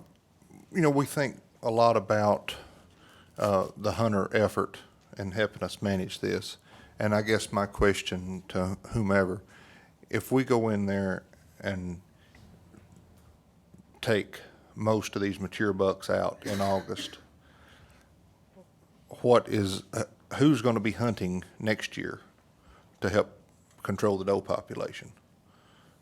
How many of those people are going to go there this year and kill them a nice buck, and then next year most of the bucks are going to be gone? Are those people going to come back and help us control the doe population, or are they going to go somewhere else and try to kill a buck? But if I may, and I'm not on the committee, but The other side of that coin is if we don't go in there and take as many of those big bucks as we can, and we get a very, very sick herd there, what's that going to do to our hunting in the future? I mean, the specter of a hunter sitting in a stand all day and watching stumbling, drooling, sick animals, to me, is perhaps more scary than the idea of eliminating a lot of the big bucks. So I think I would agree with Commissioner Gardner in that regard. Well, it's important to know that we're in our first year. We probably haven't defined our area totally. And in order to do that, you've got to get the samples. And in order to get the samples, you've got to apply pressure, and you've got to apply it when you can. I don't know. Any other comments on this issue by any commission member? Just one comment, and it's just my understanding of how contagious this actually is, and I would not only encourage you. I know we've got to look at keeping the confidence of the hunters, but keeping it for a year or looking out 2 or 3 years when there's not a deer herd in those counties, if if the disease is that bad. So don't just think about it in terms of I would encourage you not to think about it in terms of 1 or 2 years, but we need to be thinking about 5, 10 years. If this gets away from us in West Tennessee, based on my understanding of the disease, it could have effects on the deer herd for decades. I am a scientist, but not a biologist, deer herd scientist, so factor that in. Thank you, Commissioner. All right, and Commissioner Box. I'm sorry, this is the most I've talked in 2 years, I'm sorry. Chuck, where's Chuck? Chuck, oh, there you are. You just popped back up on the lecture. I was like, where's Chuck? You snuck back up there real quiet. That, it's just something I was thinking about last week. What's the benefit or disadvantage of waiting until, if we kept archery only for the August season and then set in just normal? Is it going to make that much difference of a spread if we're August to regular deer season as far as implementing? I mean, is it going to make a difference not doing rifle until actually rifle season if we just do archery only? I mean, we've got, what, a month and a half, 6 weeks? Is that going to make that much difference of the spreading of CWD? Since it's overall density and not just... It's gonna make a difference, because that hunt, that 3-day hunt, it's gonna be a popular hunt, and it's gonna result in the harvest of older age class bucks plus other younger bucks. It's gonna result in more bucks being harvested, and a good portion of those will be older, which is our highest risk animal. So if we don't go through with that, then those animals are left on the landscape, which are fueling this fire. Mm-hmm. So that's a loss. And then the other loss would be that, with the harvest of those additional animals and those samples and us getting that information early in the season and having a more complete picture, that's the other loss. So that's the most obvious things. Okay. I know that Illinois was very successful, I think one of the most successful states as far as managing the CWD. I was just curious if I know y'all have looked into that, kind of how they've managed it. Yeah, we have. It's apples to oranges, though. Okay. With the prevalence rates that we have and the spatial distribution, we're in a whole different battle. Okay, thank you. Joe? Thank you, Commissioner. Joe Benedict, Chief of Wildlife. I just want to give you one piece of data that we just found. You were asking about how many deer were harvested in those counties during the August season last year, and about 700 plus were harvested during the August velvet season last year, but less than 10 were harvested from those counties. So if we left the season like it is, we can expect, there may be more than that, but a very small number to be harvested. Just a couple other quick points, and things have been said already, but we do need to get the data from the surrounding counties to get a better picture of where that CWD is. And so, excuse me, I can relate to being a hunter myself. If I was in an adjacent county that didn't have a lot of CWD, being concerned, but the fact is that we don't know the prevalence in those counties. We need more samples. So that's a point here. Chuck made a good point about getting those samples early. Another best management practice that we all know from decades of research in other states is the best management practice is to get those animals off the landscape before the rut. That's when they move around. That's when they interact with other deer. So that's another point. One other thought is, I think really one of the things we're struggling with is it's kind of a paradigm shift, and the words that we're using are kind of from two different sides. We have Dr. Dan Grove, who's a wildlife veterinarian, and from a disease standpoint, we heard Department of Ag folks talk about removing the animals as much as we can. When we talk about deer management units, we typically, historically, have always talked about deer populations and how do we adjust the population to whatever we want. In this case, the CWD unit is really all about reducing populations to manage the disease. So deer management and disease management, they're two sort of different things, and we've got to communicate among our staff, among ourselves, with you all, and then with the hunters. And so I think that's part of the friction here that you guys are discussing and debating and having a hard time with, because it's disease management versus traditional wildlife management. And just the final thought I'll leave with you is, should you make a decision to support the agency recommendation to have all the weapons allowed in August, those hunters that have contacted you, they still have a choice when they go out, right? And so we know that not all of them will pick up a muzzleloader or a gun. So we can't predict that behavior. Many are likely to go ahead and use a gun, but there is still an element of hunter choice as well as a club. If a club says, look, we're not going to do that, that's their choice. So they're not restricted to a gun. We just allow them to open up access. So thank you. Thanks, Joe. Commissioner King, go ahead. I'm sitting here listening to all this. It is such a dilemma because I didn't support the season anyway in the first place. But now it's like we're at a kind of a tipping point. Here, what everybody said, I was kind of, I don't know. But hearing the rest of it, I feel like maybe we do need to go with what the agency's recommending. But I'm wondering, I haven't heard from any hunters about it.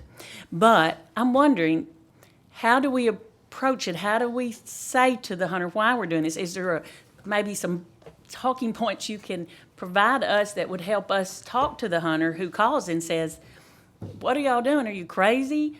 If it's going to be murder out there. Well, what you've said is all great. I understand it, but for me to be able to recall that and say that back might be hard. So could you provide us with some way we can explain that in a way that we can keep the support of our hunters? Yes, ma'am. Okay, thank Be you. glad to. Is there anybody else? All right, this is a tough issue. It's a balance between the proper disease management as proposed to us and trying to keep the hunters' confidence up, and that's a tough place to be. And so I guess we'll just take a vote. And Tracy, keep an eye on me. I'm probably going to screw this up. So as soon as I get this up. All right, so what we have is we're voting on Proclamation 1903, big game hunting season as amended, right? Oh, we got to vote on the amendment? All right, so we're voting on the amendment from Commissioner Sanders, seconded by Commissioner Box, to amend the agency proposed hunting on the CWD zone to remove the gun and muzzleloader from the 3-day August hunt. All in favor, say aye. Aye. All against, say nay. Nay. I guess, do we need to do a voice count or a? All right, Commissioner McLerran. Aye.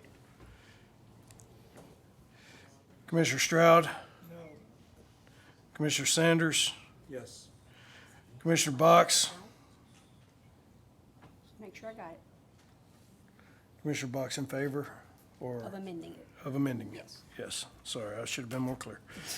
Commissioner Gardner, nay. Okay, the ayes have it. Amendment passes. It's 3-2.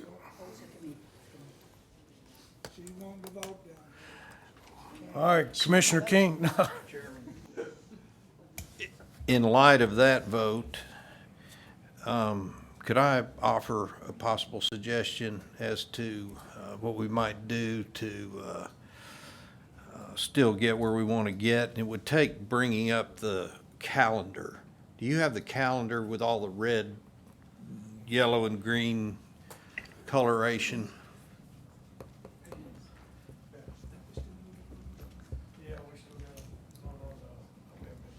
No, Oh, did you sir. not? No, sir, I don't have it with me. Am I out of order? I think what I've talking got right now? wouldn't be helpful. You want me to hold on?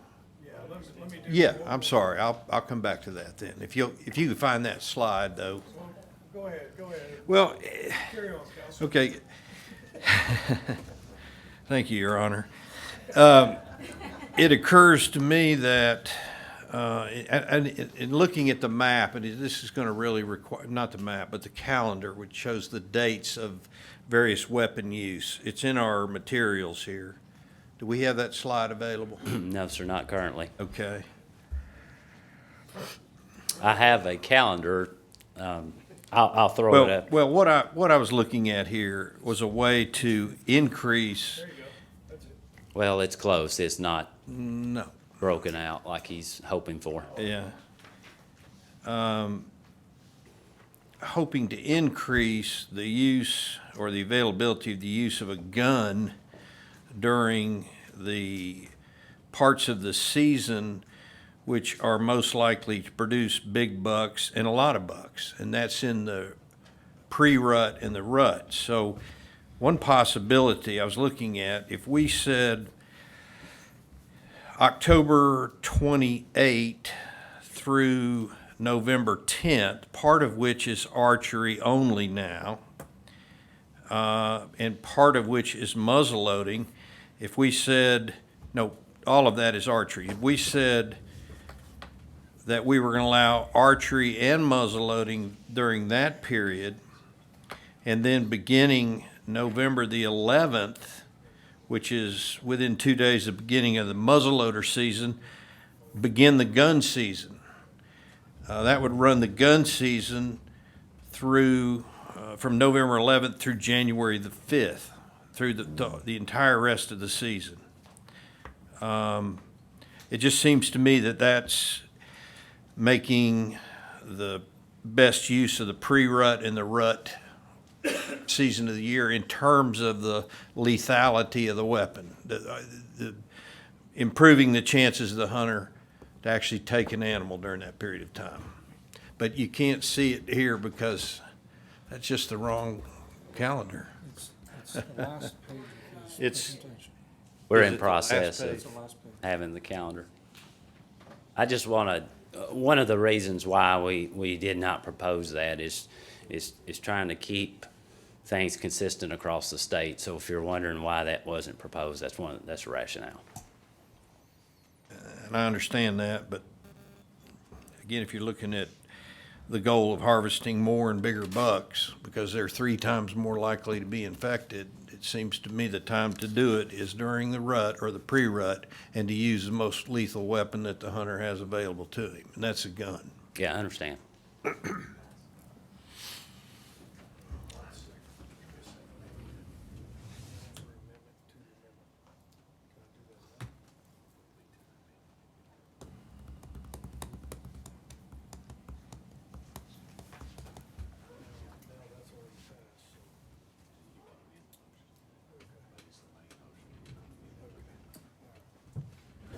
All right, I had to get my Robert's rules sorted out, and it's probably not even close, but here. Probably not. It helps some. It helps some.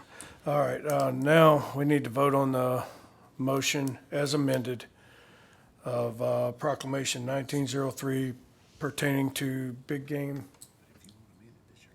Right, yeah, right. Oh, so I gotta amend it now and not after this. Okay, all right. All right, correction.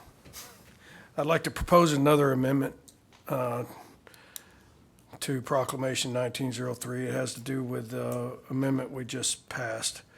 I'd like the 3-day August season to include archery and muzzleloader only with removal of gun. And that is a motion to amend. Second. I got a second. Right. proclamation as amended, but I didn't know if we had to vote on it first before I could amend it, or. That's what he's doing. That's what he's doing. Yeah. You're proposing Amendment to the another proclamation as Yeah. amended. That's what I meant to say. Did I not say that? It was in my head, that's what I said.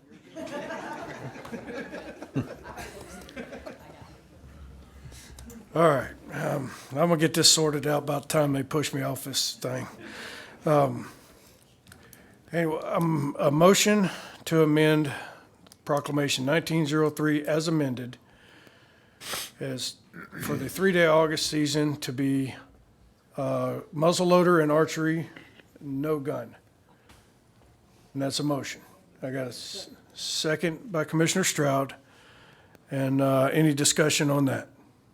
That hasn't been discussed already. All right, and then we'll do another vote. We might as well do a voice vote on this. I'll just go down the line. Commissioner McLerran. Nay. Commissioner Stroud. Yes. Commissioner Sanders.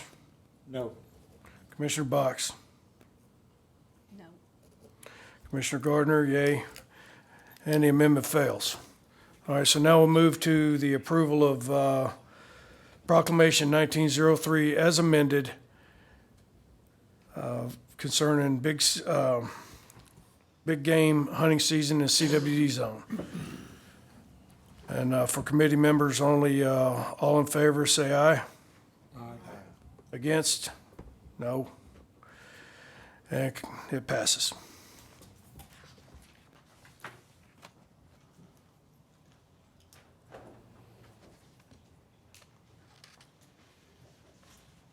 All right, finally moving along.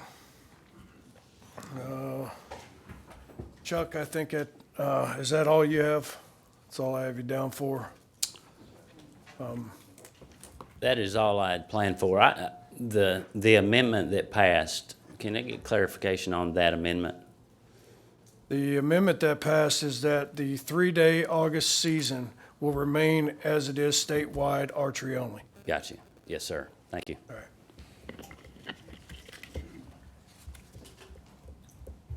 And Chairman Holbert? Dr. Hatcher, I've got a question. I'm afraid you may have to skip out.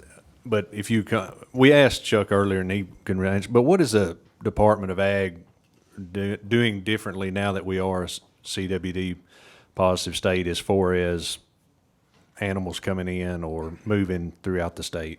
The captive cervids. Is anything, I'm sure you guys have changed some things, but it was something that was of interest to everybody, but we didn't know the answer. Yeah, so- well, I've been a little bit out of the loop. So the emergency rules that we put in place, I think they play out in June something, right? I think.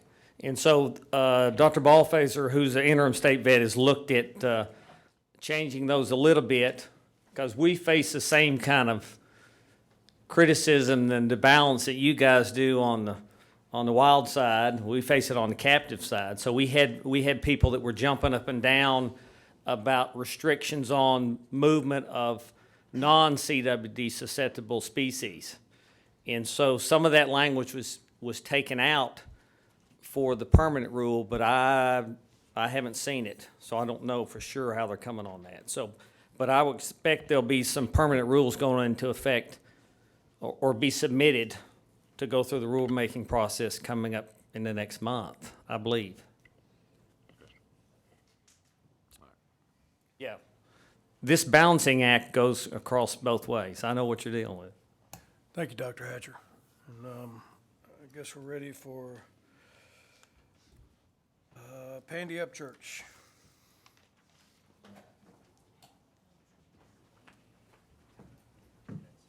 Thank you, Commissioner Gardner and Commissioners. So the good news is you don't have to make a decision on my presentation.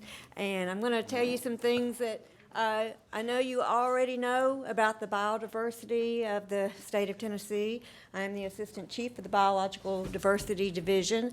But a lot of folks don't know just how unique our state is and how blessed we are to have so many wildlife species across the state. And that's what I'm going to share with you today. So Tennessee is the most wildlife diverse inland state in this country. So we have more wildlife species than any other state that doesn't have a coast. So we can't compete with coastal states, but all the inland states, we are the most biodiverse inland state in this country. And because of that, we've got amphibians, reptiles, mammals. We've got 77 species of amphibians, 21 of frogs and toads, 56 salamanders. We've got 56 species of reptile, 32 snakes, 9 lizards, and 15 turtles. And we've got 77 species of mammals. Incredibly diverse. We've got 297 nesting birds in our state.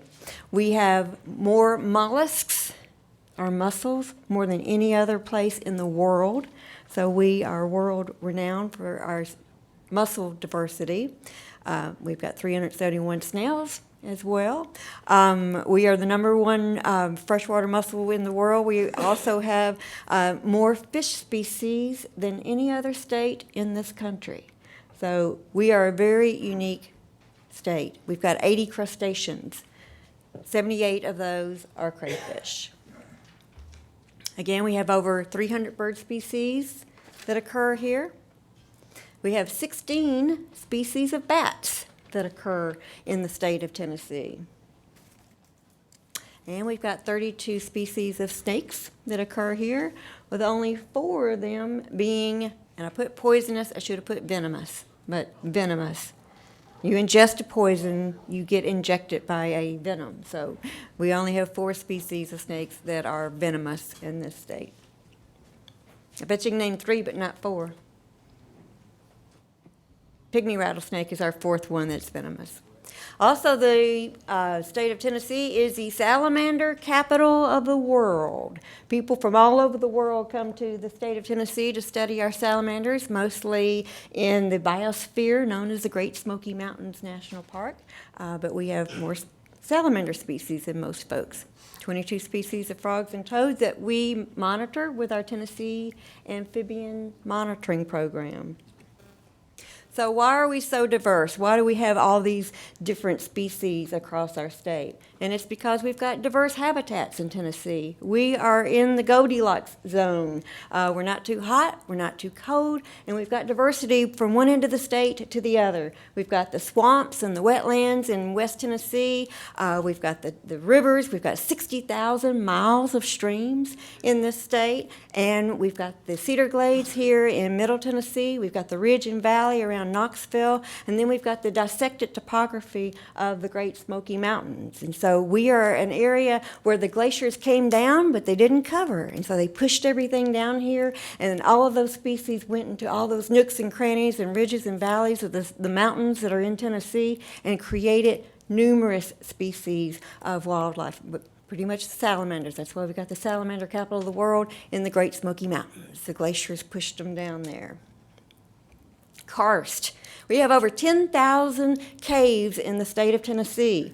And what a lot of folks don't know is that 515 of those are on TWRA lands. So TWRA owns 515 caves in the state. We've been monitoring a lot of our bat species in the caves. Of course, white nose syndrome is affecting our bat species, and we are monitoring those. We've got gray bats, which are endangered, and we've got Indiana bats that are endangered. But 10,000 caves. So a lot of folks call us the non-game division. We are the non-game folks. Some folks call us the biological diversity division. So what does that mean? So non-game, the definition in our TCA code means that it's any wild mammal, bird, amphibian, reptile, fish, mollusk, crustacean, or other wildlife that is not ordinarily taken for sport, fur, food, or other commercial use. So we are the non-consumptive folks in the agency as far as wildlife goes. Now, when you're looking at percentages of the animals across the state, it is the mission of the TWRA to manage and conserve all wildlife species. And when you look at the diversity by category of non-game or game, 89% of the species in the state are non-game species. One of the most interesting numbers on this slide is at 1,430. So many people will ask, well, how many wildlife species do you have in your state? And the answer is 1,430. To the best of our knowledge, that number is always changing.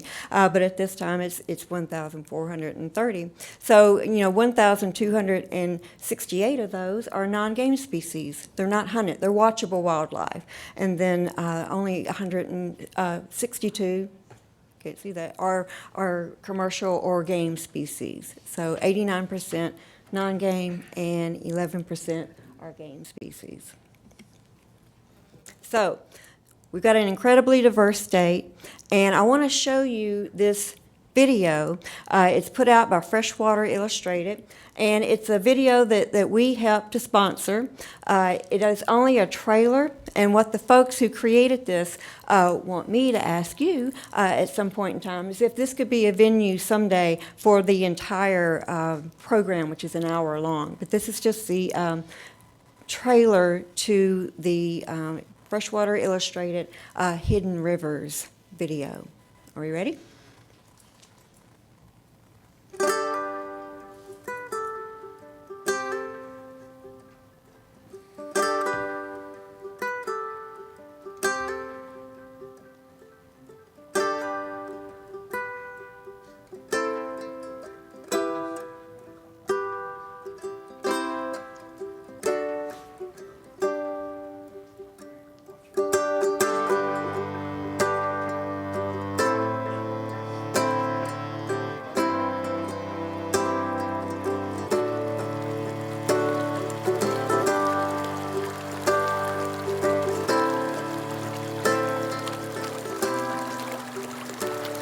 We're all attracted to beauty, and there is an enormous amount of beauty in this water.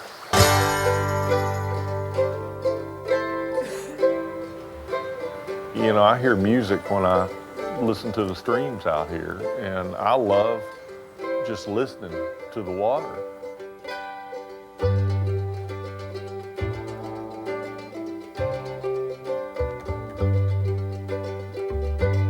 There's some wonderful, wonderful things in our rivers. This is the hot spot. There's more species of freshwater fish, crayfish, salamanders, mussels. There's more of it here than anywhere else in the temperate world.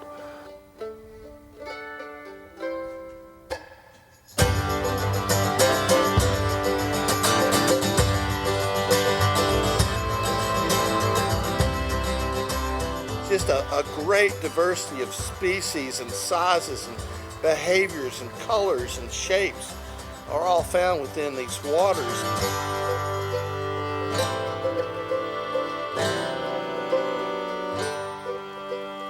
A hot summer day and you put your head in that water and you're surrounded by life and turtles and fish and salamanders and all kind of creatures, big and small and colorful and all darting about. It was amazing. I mean, you're in the water with an incredible amount of life. I mean, water is life.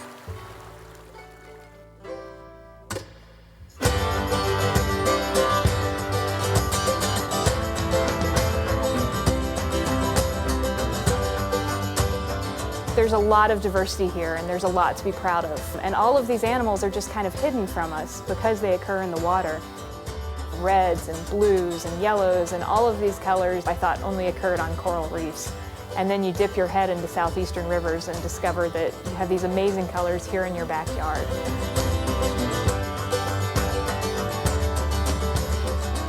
And there's so much just right here and that we definitely got to know and learn and celebrate and protect.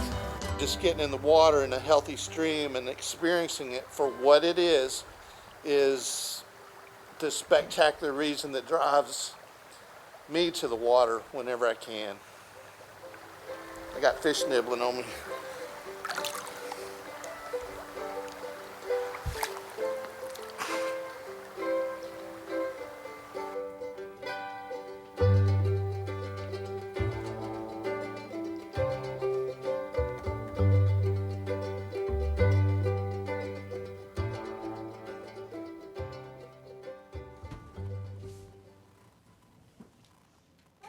So that guy's name is Casper, and he's a volunteer with the Tennessee Naturalist Program, and he takes a lot of folks out to do snorkeling in the rivers near the Chattanooga Aquarium. So with that, do any of you have any questions? That's what our Biodiversity Division deals with. We deal with anything that's not hunted, and so threatened, endangered, and what we do is we work with state wildlife grants, and we work with endangered species money, Section 6 money, and our goal is to keep common species common, and that's what we work on. Any questions? Thank you, Pandy, and I'll say this, I appreciate the way you present it and also the video. It was, to me, I just picture you in front of a bunch of school kids giving that same thing and then being fascinated by how much biodiversity we have in our state. Any questions for Pandy? All right, thank you very much. Thank you. Chairman, I think that concludes the Wildlife Committee. Thank you, Commissioner Gardner. All right, I'm going to turn it over to our Fisheries Management Committee's Chairman, Commissioner Angie Box. Thank you, Chairman. I'd like to call on Frank Fiss to come up to the lectern.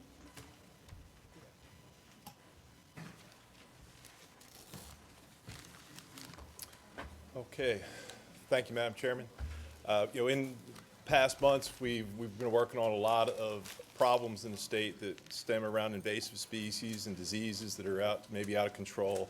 And the reason I'm bringing this rule to you today is to talk about some ways that we can prevent problems before they become a very expensive issue to control. So that's the main reason why we're bringing this rule to you today. This is just a rule change preview, first of all.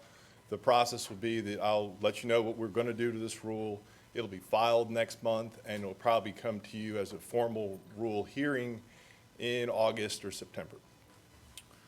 So with that, we're talking about the rules that regulate fish farming, catch-out operations, and bait dealers.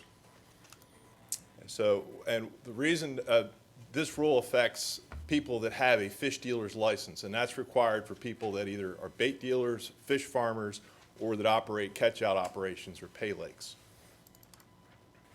Just a little history on what this license is, the cost. We get about $20,000 to $30,000 a year in revenue from this. It's a relatively small program. The reason that all these are grouped together is that they're all selling fish, and which is something that your average sportsman cannot do that with their license. So the first group is the bait dealers, by far the greatest number of people with this license. These are people that sell fish as bait, and they have some privileges to harvest fish from the wild for sale, like shad and skipjack and others. It's just a defined list of safe species.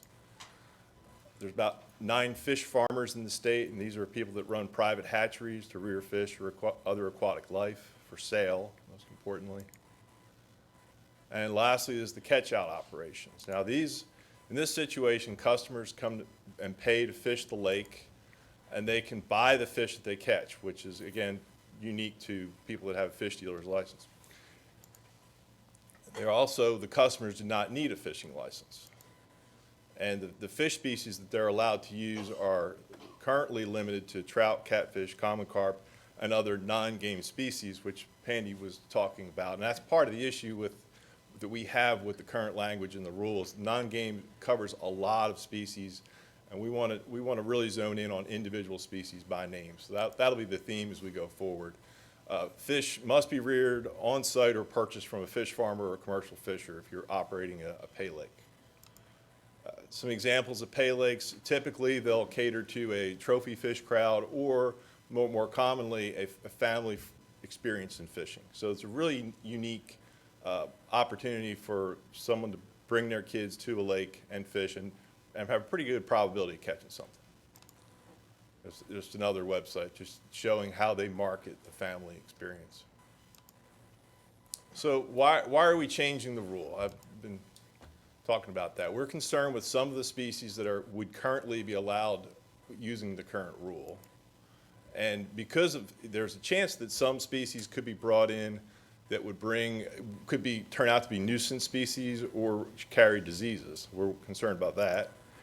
And those animals would be a source for accidental stocking in the public water. So you had a pond and you had a flood, next thing you know, those fish are in the downstream river. So here's the current list of animals allowed, or the animals and processes for the fish farming. You know, they're allowed all non-game native species. They're allowed all native game species for stocking. Now, an issue here is that in legal definition, a native game species is anything that's naturally reproducing in the in Tennessee, whether or not they're from Tennessee or not. So we could get an issue, for example, we have the Alabama bass, which is a reproducing bass species in Tennessee, which is causing problems in our southeastern lakes. By legal definition, that's a native species. We would not want that native species of game fish to be moved around the state or in private ponds for a lot of reasons. So they're also currently allowed to have trout, salmon, and hybrid striped bass. The recommendations that we're making include all of the species that they currently use today. We've not selected any one species that they're currently using and telling them they can't have them.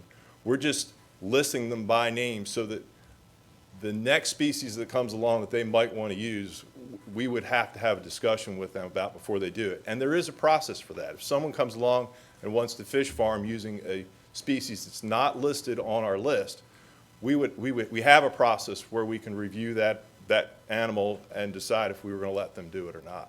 So it's not totally eliminating anything they're doing now, and there is an opportunity for other species in the future, provided they ask for permission first. And on the bottom of this slide, you'll see grass carp. They're one of the invasive species that we're concerned about in Tennessee, in the nation, actually.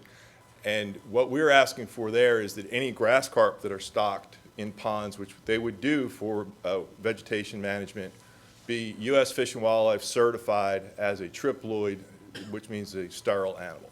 And there's a process set up for that nationally, and it's no problem to get them fished. In fact, most of the fish that are produced are triploid. So that would be the changes to the fish farming realm. For catch-out operations, it would be similar changes where we would go from these very common names. This is literally what it says in the rule, to more specific. These are actual species names that are currently used in catch-out operations, and we would limit it to these as well. There may be some, one on here like buffalo and other non-game species. If they're using them now, they wouldn't be able to use them in the catch-up, but we're not aware of people that are using them. These are the most common ones they are, and we really don't want some of the native fish moved around like that into these catch-out operations. And again, if there's an interest in another species, we can have that discussion. The bait dealers, they are, the species that they are allowed to use are listed already in the bait proclamation. We need to get into this rule and make sure that those species are listed specifically, and there they are by their actual names. Another thing we need to do, we have a requirement that trout that are used for bait must be accompanied by an invoice if they were purchased, if they're say a legal size fish or in excess of a local creel limit. That invoice requirement needs to be in rule, not in proclamation. So this is a housekeeping step. And lastly, some needs for inspections. Currently, the reporting requirements are inconsistent, and we need to really tighten up what our authority is in this. So we're going to clarify in this rule, which you will see when it's filed, that the invoices must accompany a transaction, which is not too much to ask. Records must be kept for each business of what fish they have, and it outlines when inspections can be made, which is during normal business hours. It's nothing outrageous. So those needs were not met in the current rules, so we've added them. So with that, I'll take any questions if this will advance, but it doesn't want to advance. But that's the end of it anyway. If you had any questions about it, again, the next steps are that we will file this in June, and you will see it again in a formal rule, hopefully in August and September at the latest. Okay, Thank you. Commissioner Gardner, the question? Yeah, Frank, we currently do not require them to be, grass carp to be triploid. That is a change you're asking for? We actually do require them to be triploid. We're going the extra step to say they have to be U.S. Fish and Wildlife Service triploid, which is sort of a housekeeping thing. We want to keep in line with what all the other states in the nation are doing. We're among the many states that already require triploid, but you could buy a carp that's triploid that wasn't certified and it'd be triploid. But now this would require the fish to have been certified, and there's a process for that the growers are very familiar with and set up to do. Okay, thank you. Any other questions? What is triploid? Come on. It's when you're doing, the ploidy gets back, somebody help me, veterinarian. We got you got the DNA that's in the chromosomes for these fish. If you, under pressurizing That's of fine. the eggs. Thank you. Thank you, Commissioner. Pressurize the eggs and they become sterile. So.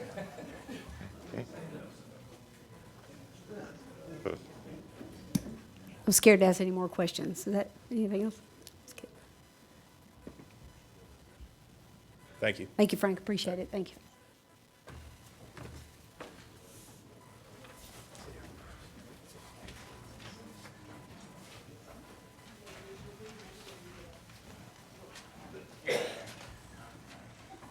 Thank you, Chairman Box. I'm going to call on Commissioner Stroud. Thank you, Mr. Chairman. Would like to call on Jennifer W. Now, we discussed this as she's walking up. We're going to change her name, her last name, to W. Thank you, Jennifer. I'll second that. All right. Thanks so much. Thanks for the opportunity again to present to you guys. I gave this presentation, it's a quarterly update that I did for our new division because I thought it was important to establish some benchmarks and some metrics that we are going to measure our performance on as a division going forward. And Michael May encouraged me to do this, and he unfortunately is at a sad occasion today, but we'll be thinking about him. But can you make it the whole screen? It should be the bottom left corner. We can go with it. Does this work? Maybe. It's loading.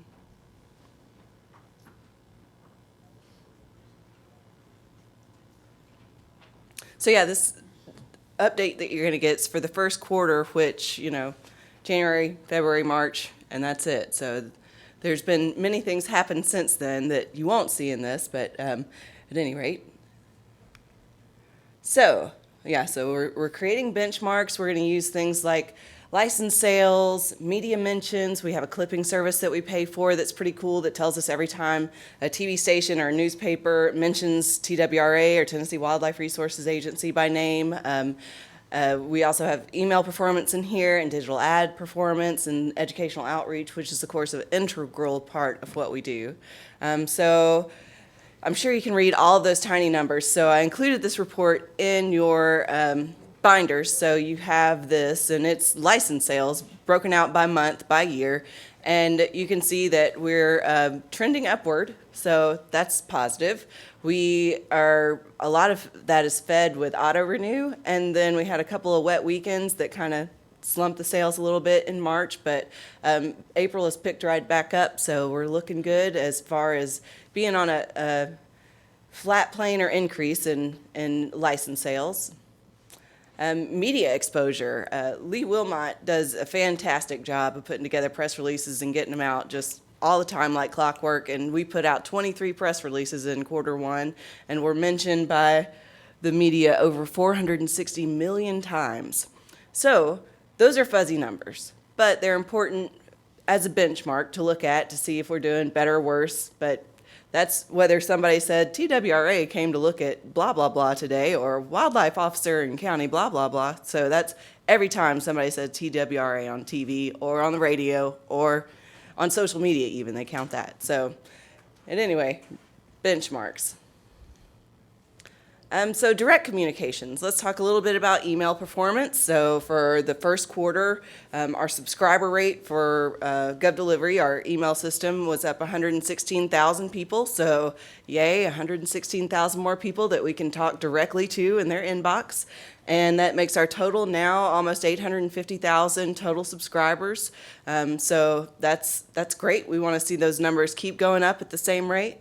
Our email click-throughs generated over $300,000, and we felt like that's really good. And our digital ad performance, we had a return on ad spend, which return on investment of $17 to every dollar that we spent. I don't know if you guys invest money a lot, but I don't know many investments that are paying off in that kind of dividend. And we converted over 10,000 people. That means 10,000 people purchased a license through clicking on one of our ads in those 3 months. Dig a little bit deeper into email. There's a per email breakdown of revenue included in that report that's in your packets. And again, total revenue is over $300,000. Our lapsed communication to lapsed license holders and targeted communications to people like boat owners that don't have a fishing license and those types of things are picking up in this quarter. So there's going to be a lot more revenue coming in the coming months through click-throughs as opposed to the first quarter, because that was when the license year renewed, and that's just, we depend on them to renew their license anyway, so we don't fill their inbox yet. We wait until they've been lapsed for a couple of months.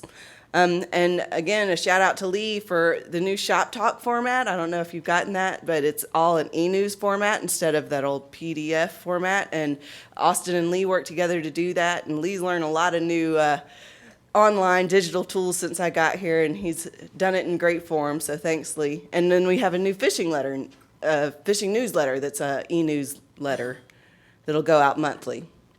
Digging deeper into our digital ads, so we do 3 different types of digital ads. There's search ads, so when you Google something, you see the first words that come up at the top, those are search words.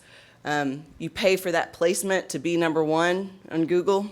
And then we have display ads. Those are ads that pop up whether you're on Weather Channel or Bass Pro Shop or you name the website, it follows you around, not necessarily the website. And then we do Amazon. So if you're on Amazon and you look at something outdoorsy like a kayak, a dry bag, a tent, sleeping bag, then you see our ads. So we spent $36,000 on digital ads in the first 3 months, and we returned $623,000 off of that investment. And you see the impressions, that's how many times somebody saw an ad. Conversion, that's how many times somebody purchased. But you kind of get the picture. And if you have any questions or ever want a lesson in digital marketing, I'm glad to sit down and go over any of these numbers with you guys. And then to go over outreach a little bit. We do fantastic outreach as an organization. I mean, we have big events like NWTF Convention and Bassmasters, but then we have wildlife officers all over the state that are in classrooms every day. And we have our regional outreach people that do a great job of coordinating fishing events and classroom events, and we do nursing home fishing events. I mean, we do some really cool things throughout the year. So we're working on getting those all onto one calendar so you guys will be able to see those and proactively attend if you'd like, or just at least know about things that are going on in your areas. And so good news coming, that's coming. And then we have Buffalo Ridge, where we've made a lot of improvements. We had the commissioner orientation out there, and you saw a lot of those, but there's even more coming, and it's happening at a very rapid pace. Shooting sports are going on all over the state, and there's some really cool shoots coming up. The NASP World Championships coming up in July. We've got lots of state shoots coming up too. The Wildcast. How many of you listen to a Wildcast podcast? Good. That's the correct answer. Okay. Jason does a fantastic job, and we're working on improving that even more. We're getting it out into more radio stations and even TV stations now. So they're doing a great job getting that show done and featuring agency work.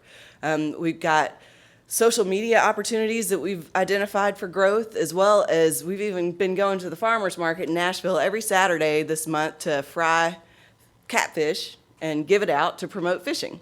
And that's been received really well. And so we've actually even geofenced the Nashville Farmers Market on the days that we're there and served up ads to the people that were there. And we're getting a return on ad spend of $20 to every dollar that we spend there when we say fresher than the farmer's market, go catch a fish. So that's a cool program that we're doing too. We also have a new wildlife trailer. Barry Cross here in Region 2 has done a fantastic job redoing this trailer and putting really cool taxidermy inside and kind of telling the story of all of wildlife in Tennessee. I hope you see that out. And so, yeah, we're up. All of our social media accounts are up from Facebook, Twitter, and Instagram. We posted 643 times in those 3 months. We had 149,715 likes, loves, whatever you like to call those engagements. And a lot of people don't recognize how many messages we answer via Facebook. So in 3 months, we answered over 5,000 direct messages through Facebook. So it's a huge communication piece. I mean, you think about number of phone calls offices get. This is a major way that we're communicating with people directly. And now Jason has got the forethought to put us on Nextdoor. Has anybody used Nextdoor before? It's pretty cool, right? So we are one of the first state agencies on Nextdoor. It's us and TBI. So we are now promoting events through the Nextdoor platform. And that's all I got. All good stuff. Great. Any questions? Dennis? I just want to say thank you for offering investment money for me. But really, I've got, do you track unsubscribes? Yeah. You had your subscription, and Yes. I didn't see that stat. And when you unsubscribe, do you have a survey that then asks you why you're unsubscribing or anything like that? And I'm Yes. curious about that. Yes, thank you for being savvy like that. So as long as unsubscribes are less than 1% of the total email send, I consider it a success, because people are going to get weary sometimes, or sometimes they're just in a bad mood, whatever it is. Most of the time, so when people unsubscribe in GovDelivery, it unsubscribes them from, they have the option of unsubscribing from that topic or unsubscribing altogether. If they just unsubscribe from that topic, we don't give them the survey. If they say, I want to unsubscribe from everything TWRA has, then we give them the survey. And then the answers vary. Mainly it's I'm emailed too much. Tony? I think what you guys are doing is great, and I hear often that we do stuff in Nashville, like the cooking. Is there any possibility of branching outside of Nashville? I mean, I know Nashville's a great city, but. I'd love to. I got a grant to do that specifically. So it's a funding and staffing challenge. So if we get some money and some people willing to do it, we got the equipment to be able to do it with, for sure, and the good recipe from the Fisheries folks. So we. Just in Clarksville, I saw it on the next one, right? We've only done it at the Nashville Farmers Market in the last month. It's a money issue. I mean, we're spending, we buy fish. It's wild caught catfish, so we can say, this catfish is wild caught, local source, but. Maybe we ought to take the Asian carp on tour, because that was actually pretty good. The only reason that we didn't use that is the fish to give away is it's not one that people could easily go out and catch themselves. Gotcha. So we were trying to send that message. The Recreational Boating and Fishing Foundation. Is that grant available in the other counties? It was available statewide. It's the one that we applied for statewide. It was for geofencing ads, and we did the Wilderness Wildlife Festival in Pigeon Forge, the Nashville Farmers Market, and the Franklin Farmers Market. The Franklin Farmers Market didn't have space for us, so we didn't get to go there. There's a waiting list a mile long if you ever wanted to go sell anything at the Franklin's Farmers Market. So It's tough. Chairman, one more thing if I can. Yes, sir. And I want to go a different route for a second. As you are aware of the email I sent in on Sunday, where we've had bad harvest data yeah. On our website. Again, I appreciate, and I've cautioned you privately and publicly, I think we're doing great strides, but if we make errors like in this case where 10,000 turkeys were not reported or were reported extremely difficulty. I don't know if they were all there or not. I finally gave up. I don't know where, it seems that happens more and more, and I don't know if it's a Brant issue or if it's our website issue. Someone's not focusing on it. I don't know what the issue is, but I think we create problems for ourselves. And for those of you that weren't copied on it, I was following some social media stuff, and we were getting really hammered over the turkey harvest, and I knew the numbers were up based on what I'd been given. And so when I started looking on the website, we were only reporting 20,000 birds on the website after the season ended, when in fact we were at 31,000. So I don't know where we're at on that, or it doesn't matter who takes it. I'm just kind of curious. I hope we can fix that. Yeah, and I can explain. So the branch system is the reason that happened. The reporting, when you have a report that pulls down data from the branch system, it's really robust. And if they do one little thing wrong in their coding, it can mess up a report. So it's better to do a full data pull to get those things, or have less reports so there's less opportunity for error. So that's the point that we decided on doing, was less reports so there's less opportunity for error, and those reports be a really useful tool as opposed to some of the other reporting links that we had there that were maybe not used as much and are just as hard to manage.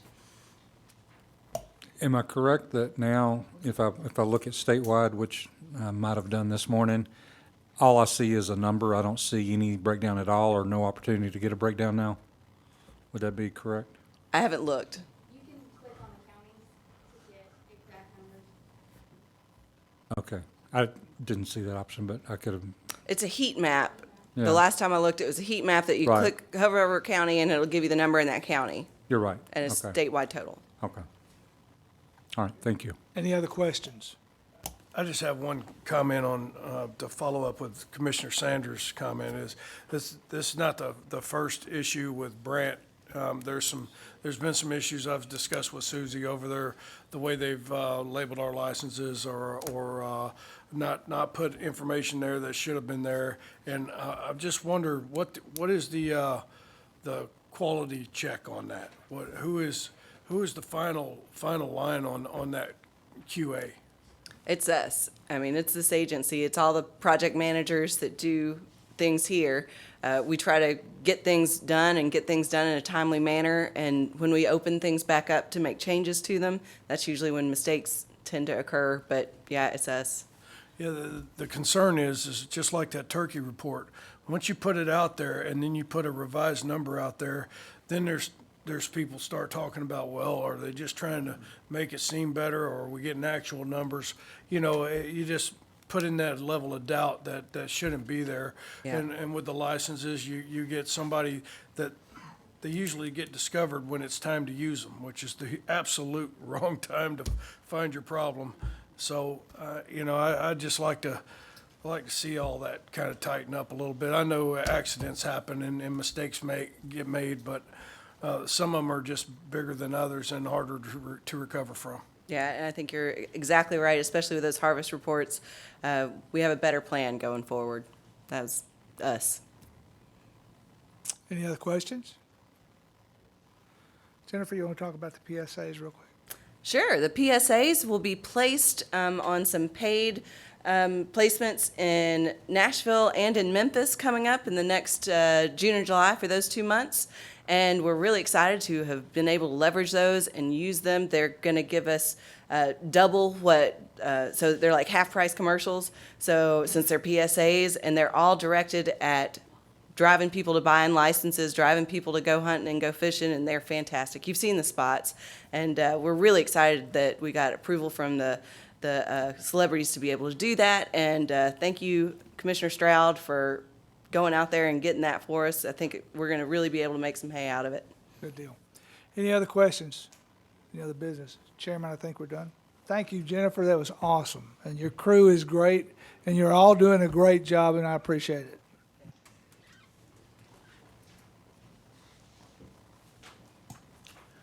Thank you, Commissioner Stroud. Anybody got anything else? I don't know if it's kind of a post-meeting announcement, but I had a really great time Tuesday up at Tellico Hatchery. I know Kurt was there, Jim was there, Steve Jones was there, as well as a bunch of people. It was really phenomenal to see that moment of freedom, Pier dedicated, and Zeke I laughed, especially when he did the NASCAR burnout when he got down to the fishing pier in his wheelchair. That was kind of cool to watch, but it was, what a great day up there. Director Carter, do you have anything? No African updates. Okay. I would like to say just a minute that he's, I know he's been gone a lot, but it's still an honor to have you traveling. I would say the nation, but literally the world, representing the United States in the way that you are, and our state of Tennessee. And I mean that as sincerely as I can. But it's much appreciated, and I'm glad, and I'm glad you've got this honor to do it. So we're going to adjourn a little different way. I know Michael May's not with us today, and he's lost his mother, and I know the visitation was during a time that eliminated all of us from being able to attend. But if you would all join me in a moment of silence, just for a minute, to honor Miss Weta May, and then we'll adjourn after that. So.